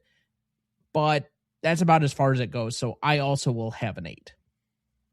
Yeah, I struggled with this because on my favoritism on, yes, the cinephile community, the scale of it, but then also trying to think of, yes, what 21st century audiences think. So I also came to an 8, a 5 and a 3, because you can't deny the impact, but I don't think it's available on streaming, which is the number one gatekeep. It's like, but every person who has sought this movie out is like, I get it. It's a food for thought. I've at least taken something from it. I see what it's trying to do here. I get it. But it's just the accessibility of it. People can't just, hey, tune in. This is coming on cable tonight. It's exciting when it actually shows up on Turner Classic Movies. Not everybody even has Turner Classic Movies anymore. So the inaccessibility of it, you're right. People have to really seek this film out. I was a bit surprised because I think for a very long time it was on HBO Max, but it is not currently.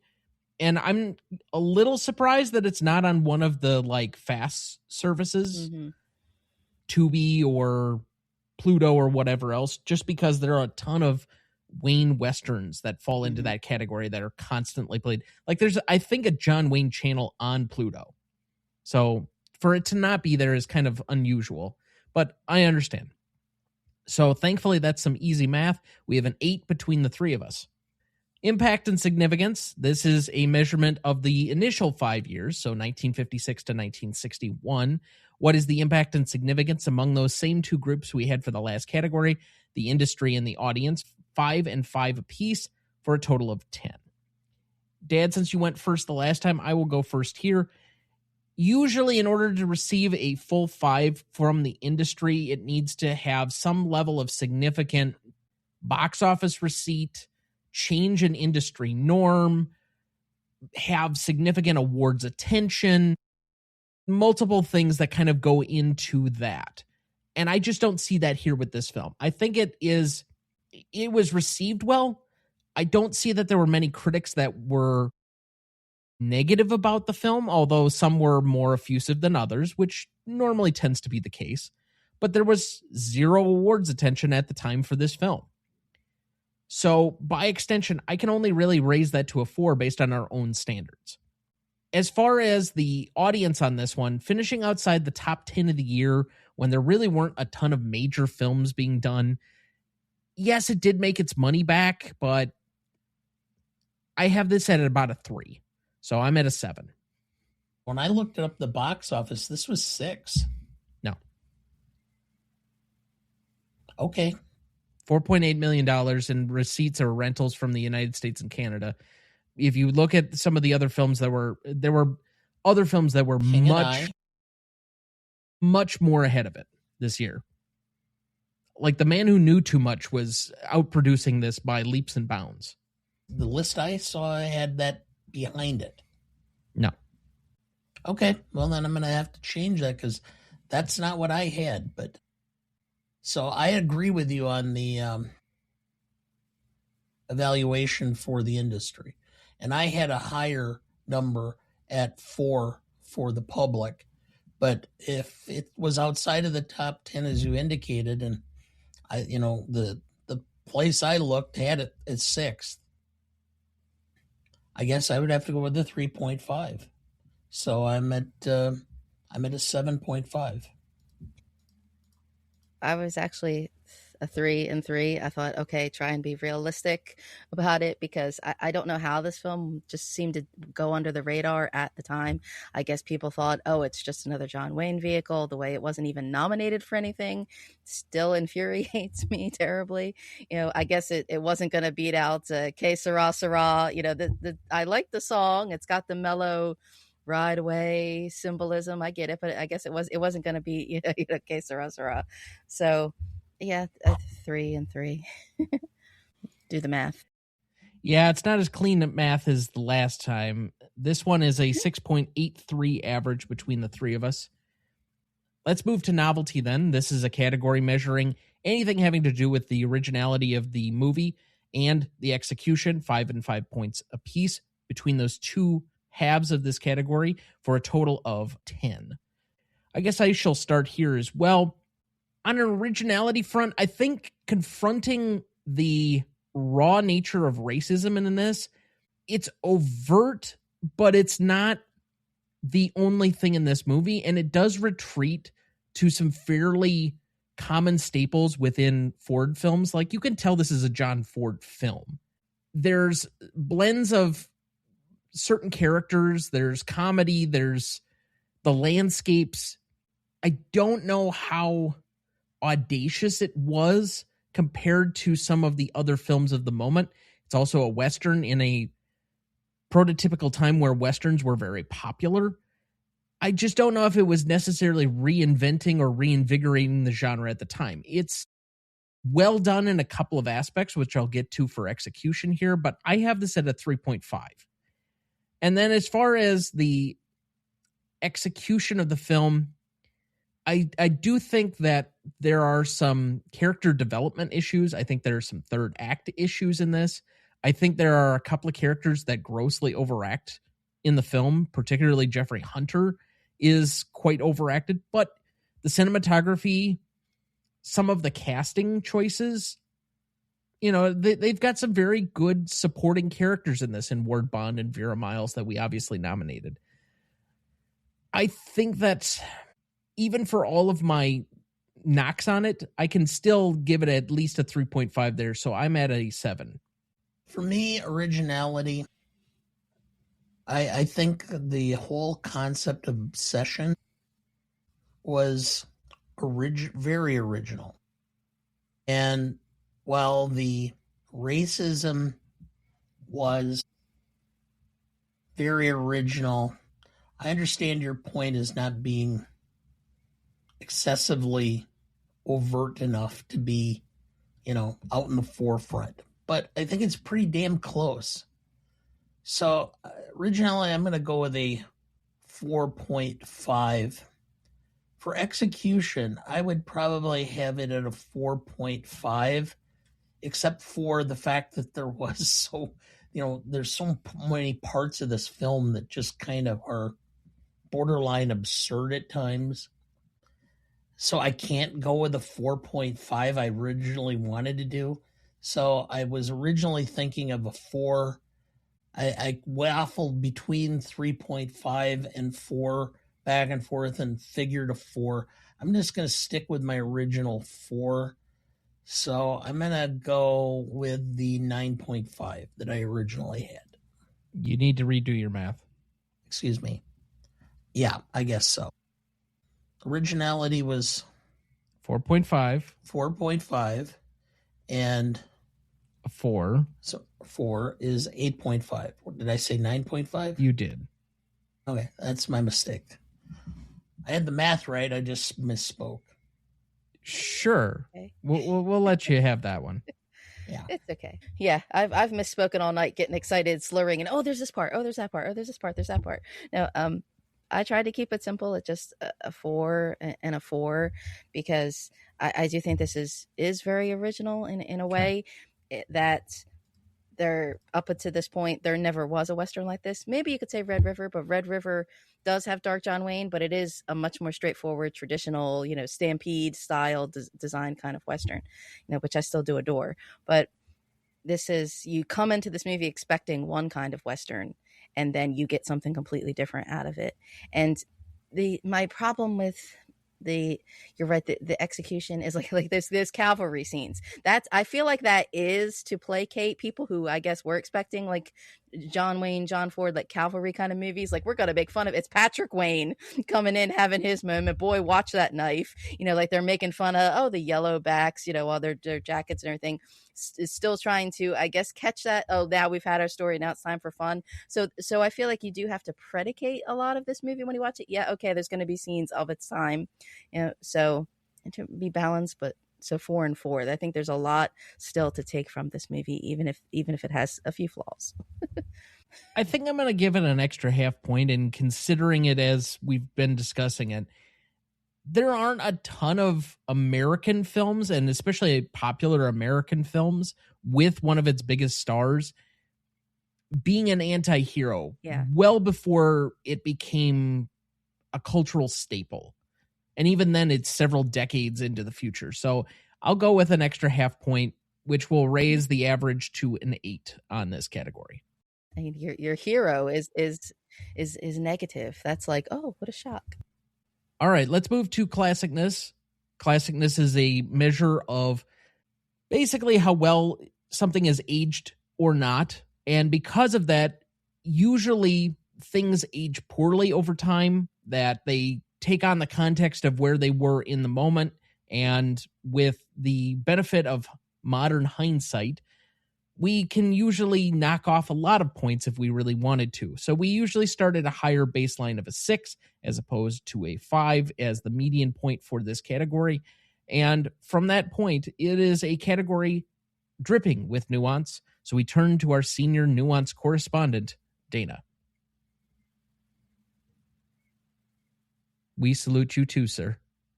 I gave this a lot of thought when I was watching it again this last time over the weekend.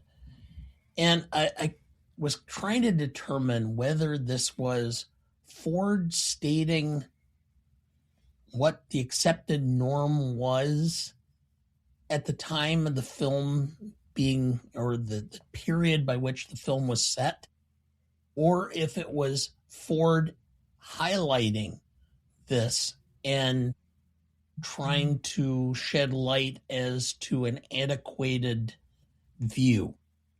And I kept going and thinking back and forth which of the two it was. And I felt great comfort because I did some research and I happened to find the following statement.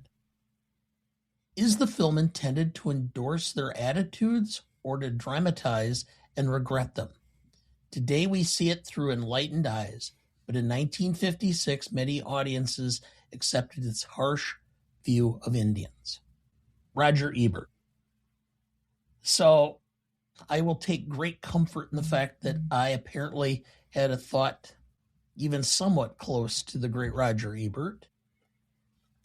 And I think that this film is, in essence, Ford's attempt to bring the genre into reality and point out that there is a lot more nuance to this. The Indians were not necessarily the bad guys. The cowboys were not necessarily the good guys. And that there was a lot of hostility on both sides. And the fact that other than Scar, who's talking about how he exacted vengeance for the murder of his own two sons, the Indians are not portrayed as villainous in this. Oh, I don't know about that. There's sexual assault, there's kidnapping, there's rape. I mean... Yeah, but it's Scar's people. But then again, they're also talking about the fact that they did kidnap or capture those girls from Scar, or Scar's band of Comanche. Yeah, I don't think it paints them in a favorable light in any sense. No, but it's not as bad as what some of it was. The difference between who's the villain, but the Indians are also portrayed very stereotypically, which is, in a way, a villainous view in itself.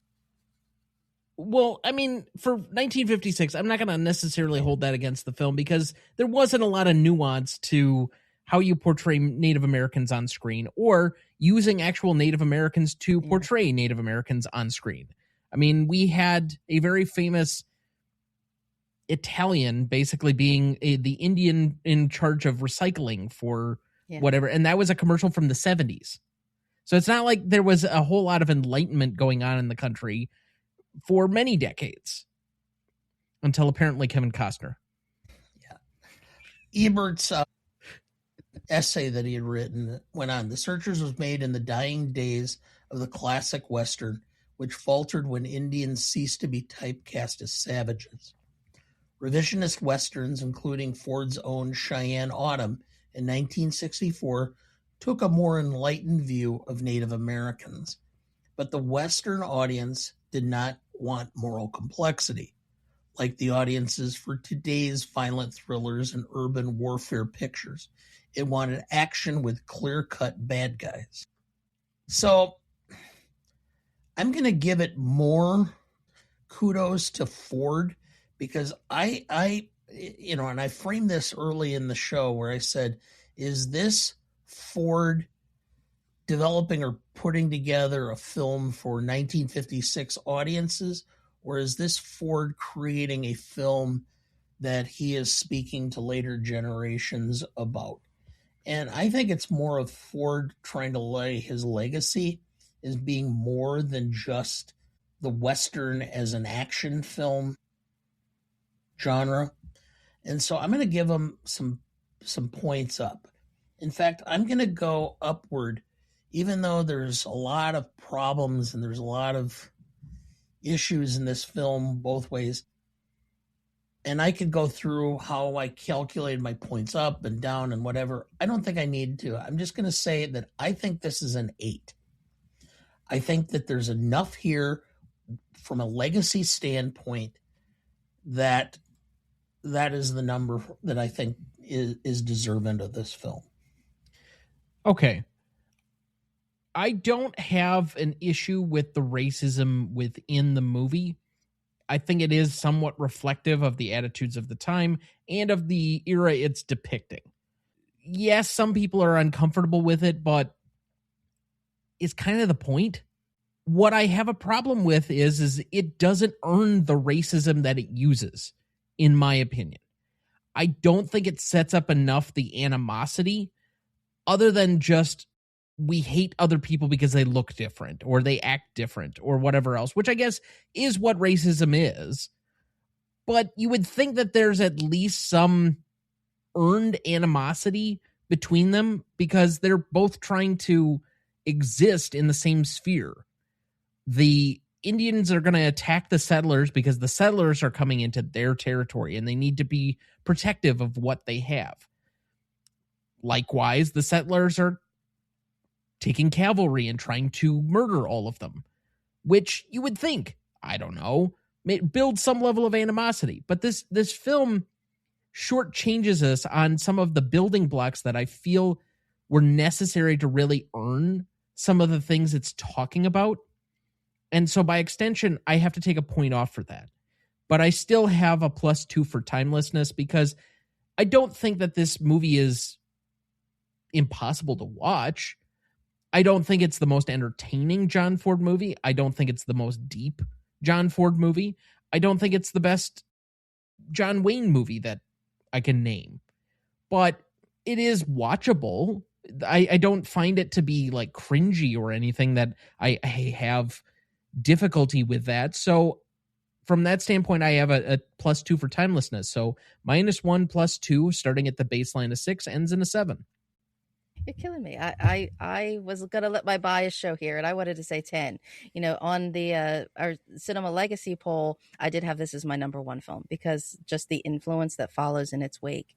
And I do think John Ford was doing a commentary. Maybe that's why it wasn't popular, that it didn't win awards, because it is very much a mirror to nature. I think maybe it was too close for comfort at the time because people did expect a typical Western. They were willing to accept, that quote, Indian style kind of racism that's depicted in the time period. But I don't think, maybe people were aware of the feeling of John Ford being backhanded about the contemporary attitudes also at the time. So in a way, I feel like he was kind of like Alfred Hitchcock, withdrawing his 5 films of, I am going to make this movie. I am going to put the statements out there, and maybe people won't be ready for it now, but maybe people later will get it. And then we do have people like Scorsese who do get it. So and I also had Terminator 2 very high on my list because and I feel the same way about The Searchers, is that these are the kind of films, whether we know or not, that they're just advancing cinema just by their existence. That, this is 1956, height of McCarthyism, and you have this film comes out, and I feel like it just advances the entire, we're no longer having this happy, total old west iconography of Americana where everything is good and great. It was actually a dark and bad time, and we shouldn't reflect those attitudes like we are doing right now, which we are doing again. That's where we come to the timelessness of this movie. Maybe people could say parts of it are dated, but then there are parts of it that are just so now that it's frightening. It's scary and disturbing. So I think it still has many pieces that it keeps on constantly giving. And for people who don't like classic movies because they think they're all simple and overacted and over the top and cliche, part of me is like, but no, this is one of the films that you need to see. Maybe not every old movie is a classic, but Scorsese's talking about this movie for a reason, that, there are classics who do kind of define, there was cinema before and there was cinema after. And I'm now that off the top of my head, it's hard pressed to find, were there a lot of the stereotypical kind of white hat kind of Westerns that came after this? No, not really. I mean, you get things like The Misfits, it's The Man Who Shot Liberty Valance comes after. And then you do get to big things like The Wild Bunch. So it was like, this was already the beginning of the shift of film cinema can do something more. We don't have to just can in for our formulaic audience, and maybe that's why it wasn't as popular. But then to think this was only a $4 million movie, it's like if we could continue to make movies like this for $4 million, that'd be pretty awesome. $4 million wouldn't even cover the the fees, the lunch, the craft service is what you're looking for. Mm-hmm. Yeah. Did you have a number? 10. So you did go with your 10. Okay. I could have made the math simple. I could have said 10 on everyone, but I tried to keep it in perspective. So that's an 8.33 between the three of us. Finally, we get to rewatchability, which we always start with our guest. Kristin, what do you have here? Out of 10, right? Correct. So I was going to be fair, and I think say in 8, because I get how young audiences may think it's slow or it doesn't go far enough compared to postmodern gritty westerns, but yet can still be entertaining. You can come into it with certain expectations and still come out of it with, I saw something unique and special and hard hitting, even if it's just one key thing that may strike somebody. So I definitely still think this has a lot of repeat value. It shouldn't. I say these things about like To Kill a Mockingbird. At some point, you'd like to think it would become irrelevant of like, oh my goodness, a black person being prosecuted for a white man's crime. We should have gotten over that by now, but we haven't. So I'd like to say that the racism in this film would eventually become old hat, or people would say, oh, I get it, big deal. But the fact that this movie still continues to speak to now, I think there's always something to take from this movie. I have tried to look at this category, which is mostly subjective, in a more objective lens over the last year plus. And as such, I think that it being in color does help it a little bit. I don't think it's over long, but there's pieces of this movie that could probably be shaved out or substituted for stuff that I think would further the storyline or the plot. But again, because there are moments, especially in the middle, that drag for me, I think there are pieces early on that have continuity or story issues for me. I put this at a 4. Okay. Well, I think there's a reason that a lot of people haven't either seen it or don't return to it very much. For me, it's something that the more often I watch it, the more I appreciate it and the more I get out of it. So to that extent, I'm going to go with a 7 because it's something that I would like to watch more frequently, and I'm going to recommend to other people they try watching it once and keep an open mind. The fact that it's so beautifully shot and that it is John Wayne may have some merit in getting people to watch it. Maybe if I can convince them to keep an open mind and to watch the nuances. I mean, the one aspect of this film that's more than anything else is when John Wayne looks like the bile is rising up in his throat. The hatred, the bitterness. I mean, that's where he really comes across as acting. You almost seem like, he's seeing some sort of liberal Democrat. So I'm at a 7.5. Or a 7. Is that what I said? Yes, that's what you said. I'll take Yes.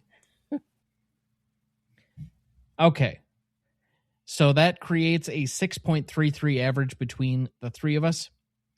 For audience score on this one, we had a 77% for Google users and an 88% for Rotten Tomato users, giving us an 8.25.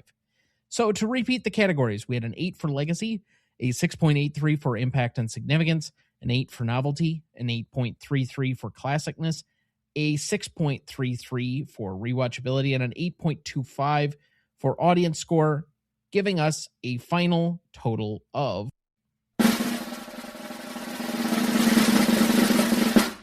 45.74, and currently placing it on our list between Pillow Talk and Unforgiven at number 148. That's fair. Talking about films you have to caveat. Well, it was the 60s. Pillow Talk. It's got a different vibe. But this would be a good companion to Unforgiven. You can't have Unforgiven without the Searchers. But Unforgiven meets Pillow Talk. Yeah. The Searchers. Okay. You know, Kieran gets a ton of mileage out of saying that The Waterboy is like in the same category as Unforgiven. The Waterboy currently sits at 240. Unforgiven is at 147. I don't think he has that much to complain about. Unforgiven is above Barry Lyndon. It's above 12 Years a Slave. It's above Magnolia. Well, Kieran just likes to, complain, I guess. I'm trying to behave. He's just a Waterboy hater. Because number 56, actually fitting, The Searchers was in the Cinema Legacy poll. And I said to you folks, it's going to be tough for me. Now, every other film that follows it, I'm going to have to say, but is this film better than The Searchers? Do I like this film better than The Searchers? About half of them, maybe not. I think I had Searchers in my top 25. I'd have to go back and look, but it's pretty darn close. Mm-hmm. I mean, I could look for you. I can easily pull that up. You have it easier than I can. I have to go to different files, folders, and such. Well, I mean, I still have to pull up different file folders, but depending on how quickly things load. Oh, let's see here. Personal list, Dana. And I don't have this for everybody. I just have yours, but let's see here. The Searchers you had at 18. Okay. So, yeah. It's about, that's reasonable to me, yeah. You had The Man Who Shot Liberty Valance at 31.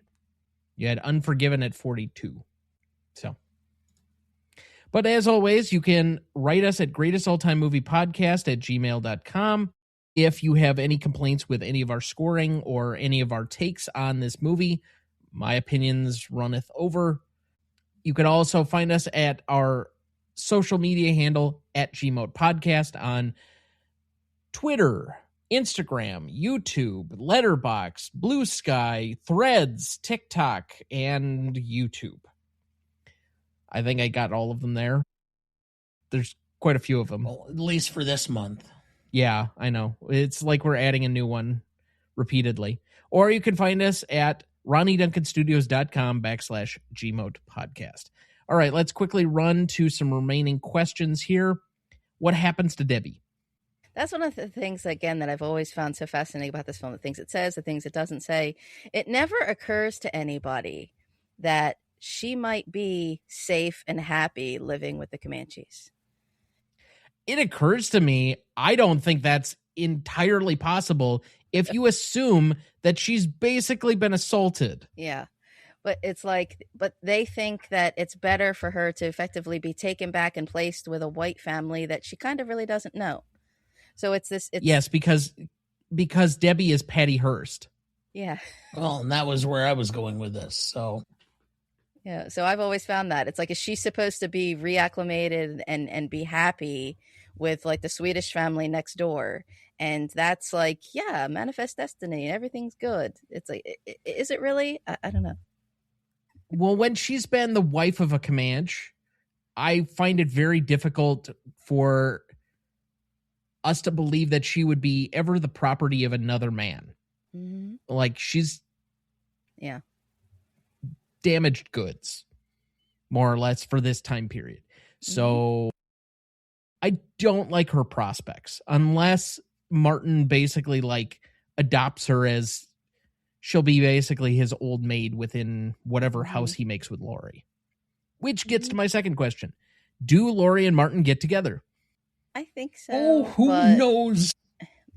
But I don't know for how long. I mean, it's probably short-lived for their era, or not happy, or. And again, the irony that he's the Here lies quote, Martin Pawley. He's the quote half-breed, and they're like the Swedish immigrants. So they themselves are outsiders. And yeah, it's okay for them to be together. But no, not the, but we be Texicans now. So yeah, maybe they might be rah happy. I don't know. Anything's possible, I suppose. Finally, where does Ethan go? Because I don't think he is going to ever be satisfied to settle down in one place for very long.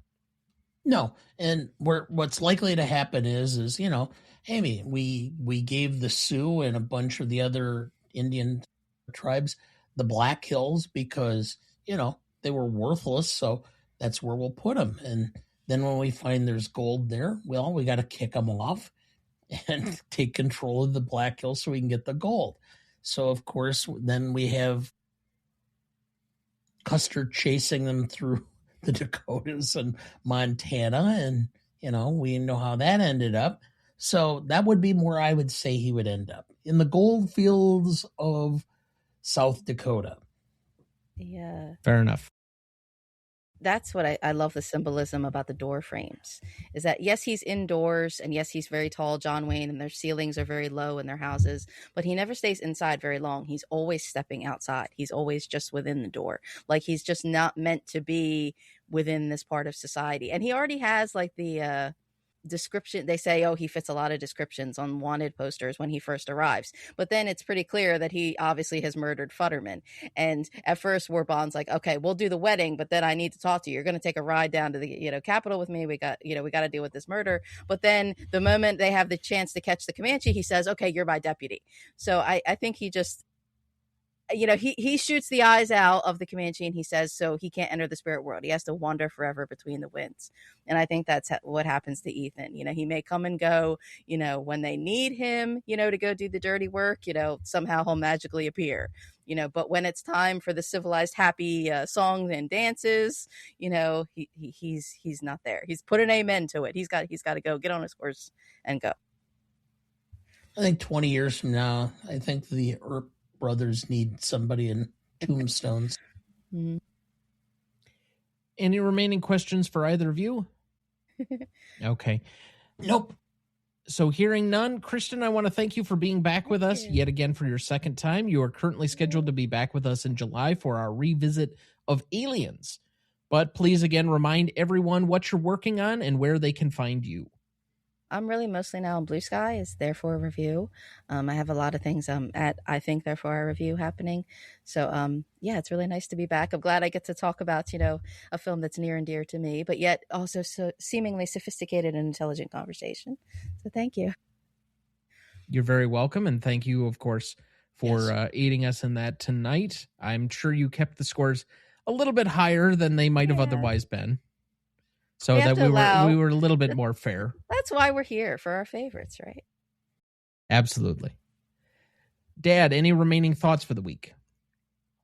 Well, I'm trying to pay up on my last year's Oscar bet. Ugh. And St. Elmo's Fire is as bad as I remembered. I would much rather watch either of the Joel Schumacher Batman films. At least they were supposed to be pathetic. This is just, I want to, I'm like watching this and I'm going, oh God, at least I'm almost through. And then I hit the button and I'm 30 minutes in. I'm like, this seems like it's been 2.5 hours. Yuppies, oh, man. This is so bad. So we haven't selected yet because our Oscars preview is technically in the future. At the time that this episode will come out, it will have already happened because we're doing a live episode taping on this Sunday. I'm debating on how mean I want to be to you. Because it's not technically listed as a bad movie, but I know it's a movie you absolutely loathe. It was the 80s, there was like Diner, St. Elmo's Fire. No, this whole No. I'm talking about the selection for this coming Oscars bet. Oh, I don't know about that. I'm thinking about selecting Revolutionary Road for him. Oh God, no! Just disembowel me and get it over with. God, you select Harakiri before you select. No. Man, I mean, I will comment that when the entire film is full of people that I just want to bitch slap. Yeah. Okay. All right. I will find something else. Revolutionary Road isn't as funny. It's more like Schadenfreude of just watching you be so miserable while watching this movie. Hey, oh man, I got to pick something that's stupider and funnier. We'll talk about this.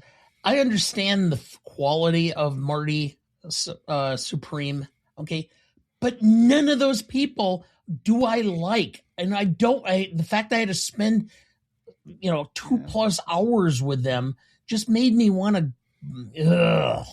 Okay. But see, that's what frustrates me, because it's beyond the length of the movie, because you constantly have to keep hearing about how special the Timmy Toe is. It's like, I don't care. And I can't believe I had to ask folks, because I didn't know. I'm like, is award season over yet? And it's like, they said it's not till March 15th. I thought the Ides of March. I'm like, this goes on far too long. This is a little ridiculous. The world is burning already. I don't have time to worry about, Timmy Toe and his little mustache. I'm sorry. I mean, I'm grateful for the fact that it is not the same night that I'm coming back from Cleveland like it was last year, because technically the Oscars happened this last Sunday from when we're recording this a year ago. It was March 2nd. So to move it back in the calendar, I guess I'm appreciative in that one sense, but it's still way too long. I don't know why we had to take it. It's ridiculous. It's completely ridiculous. We waited way too far into January for the nominations, and we waited way too far for final voting into... Literally, final voting is happening this week. I don't know why this couldn't have been moved up to February. You already knew when the nominations were out. Did you need everybody to actually watch the fucking films? Again, which they don't anyway. I know. My guess is that, actually this year, as you've pointed out, I'm going to beat you as far as the number of films I've watched. Correct. For nominations.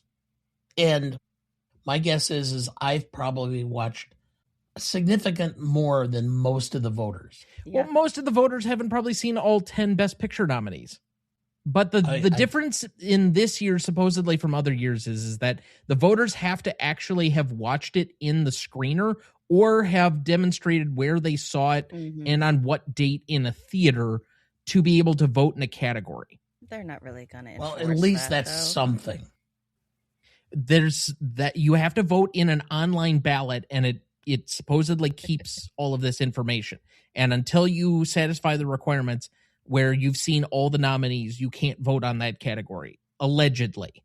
I don't know. I get a lot of hate for this, but it's totally systematic of everything that's happening in our society. It all comes down to what's best for the rich white men to vote. If they fell asleep during the movies, if they bother to see them all, or they're just going to vote for whatever suits their production company, whatever star is going to be in their film next. That's what all the predictions, all the postulations, all the long season, it doesn't mean anything.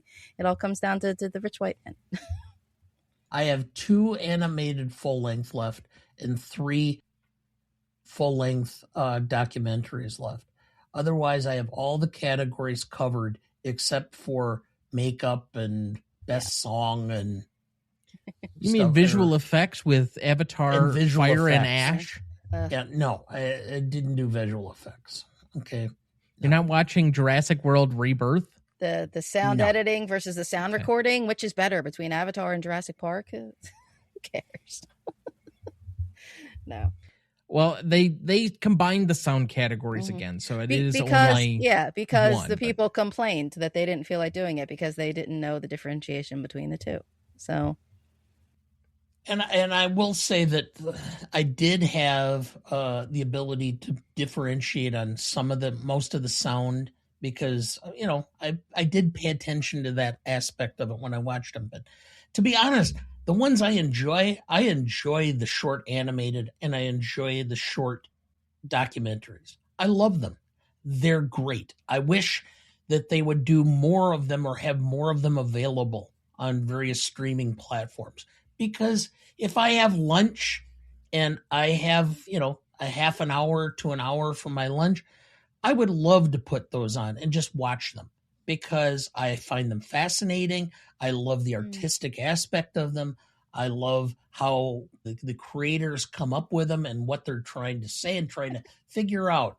Because usually there's some level of nuance between them as to what they're trying to say, or what they're trying to do is leave it open-ended so that you can try to figure out what it's saying. And I enjoy those tremendously. It's what you enjoy, the artistic merit and the succinct nuance. But we got to put on our rich media mogul thinking caps. That's not going to make money. That's not going to be anything special. There is already a upper middle class white guy persona in Dana, so I think he's fine thinking like that. Yeah, I know. Well, to that end, this episode comes out after we've done our Oscars preview, and we didn't do a lot to advertise that we were going to be doing it live.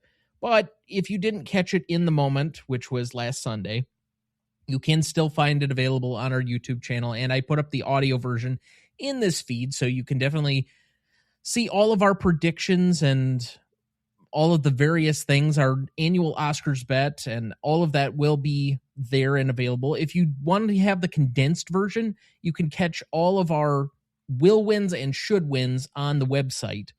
Those will be available as well. We use the rundown of the last Oscars, so it goes in the exact presentation order that it did last year for presentation of the Oscars. So I think we start with Best Supporting Actor, which is kind of an interesting category this year. I think we have at least a couple of possibilities, and it might have a surprise. We might be coalescing around one. We might not. And so I think both of the acting or supporting acting categories are much more competitive than either of the lead categories this year. No category fraud this year. Yeah. I find that to be kind of stupid most of the time anyway. But our tiebreaker is always the last name for the in memoriam. Which name comes last? Yes. How are we deciding who picks first this year? It's the same system we've had for years. The person who lost last year gets to pick first. Okay. So I get to pick first. That is correct. All right. I pretty much know who I'm going to pick. Then that's fine. So hopefully it won't come down to that for me. But why am I drawing a blank on her name? She played Nora and won Best Actress. Mikey Madison. When Mikey Madison won last year, because I didn't have the tiebreaker, you had won the tiebreaker, and I just won outright. The shouts and celebration and kicks and screams and jumps that I made that you were going to have to do St. Elmo's Fire was profusive. So you won the first 2 years, and I won the next 2 years. So now we're on year 5 already. Yeah. We'll see what happens. That's a big Demi Moore comparison, going from St. Elmo's Fire to The Substance. Very much so. But along those lines, again, we will have our post-Oscars reaction show the night after the Oscars on that Monday following, I believe that's the 16th. And we'll be doing that live at 7 p.m. You can catch that obviously after the fact, and I will make that available also on our audio feed as well. But that's going to be, well, like the same with our Oscars preview, it will be raw, unvarnished, unabridged. So you get us in all of our foibles and lack of editing. Yeah. We'll see how it goes. We'll see how many times Dana clears his throat into the mic. I have to behave. Anyway. I have to behave because I get called out if I say negative Oscar things. So I'll be good. I am going to guess that if there is not a new piece of content in your feed already by the time you are listening to this, that it will be coming around the corner within the next calendar week by the time that you're listening to this. And I have an idea that you're going to have fun with it. So just keep an eye out for that, both on the YouTube channel and as well in the audio feed. And that's all I got to say on that. So with that being said, that looks like a good spot for us this week. Thank you for listening. I do wish we could chat longer, but I'm having an old friend for dinner. Next week for our 303rd episode, we discuss the comic book adaptation V for Vendetta from 2006, celebrating its 20th anniversary. Directed by James McTeague, written by the Wachowskis, cinematography by Adrian Biddle, music by Dario Marianelli, editing by Martin Walsh, starring Natalie Portman, Hugo Weaving, Stephen Ray, Stephen Fry, and John Hurt. You won't want to miss that one, so watch ahead of the show by searching the Real Good app to find where it's streaming for you. That's REELGOOD. Please like, follow, rate, and review, or whatever on whichever platform you have so that more can join in our fun. You can also email the show at RonnieDuncanStudios.com or at greatestalltimemoviepodcast@gmail.com, or find us on YouTube, Instagram, Twitter, Letterboxd, Blue Sky, Threads, or TikTok at the handle at GMOAT Podcast. The Greatest Movie of All Time is a production of Ronnie Duncan Studios. Our show is mixed, edited, and written by Thomas Duncan. Our music is thanks to Purple Planet Music. Our distributor is Captivate FM. Our technical provider is Riverside FM.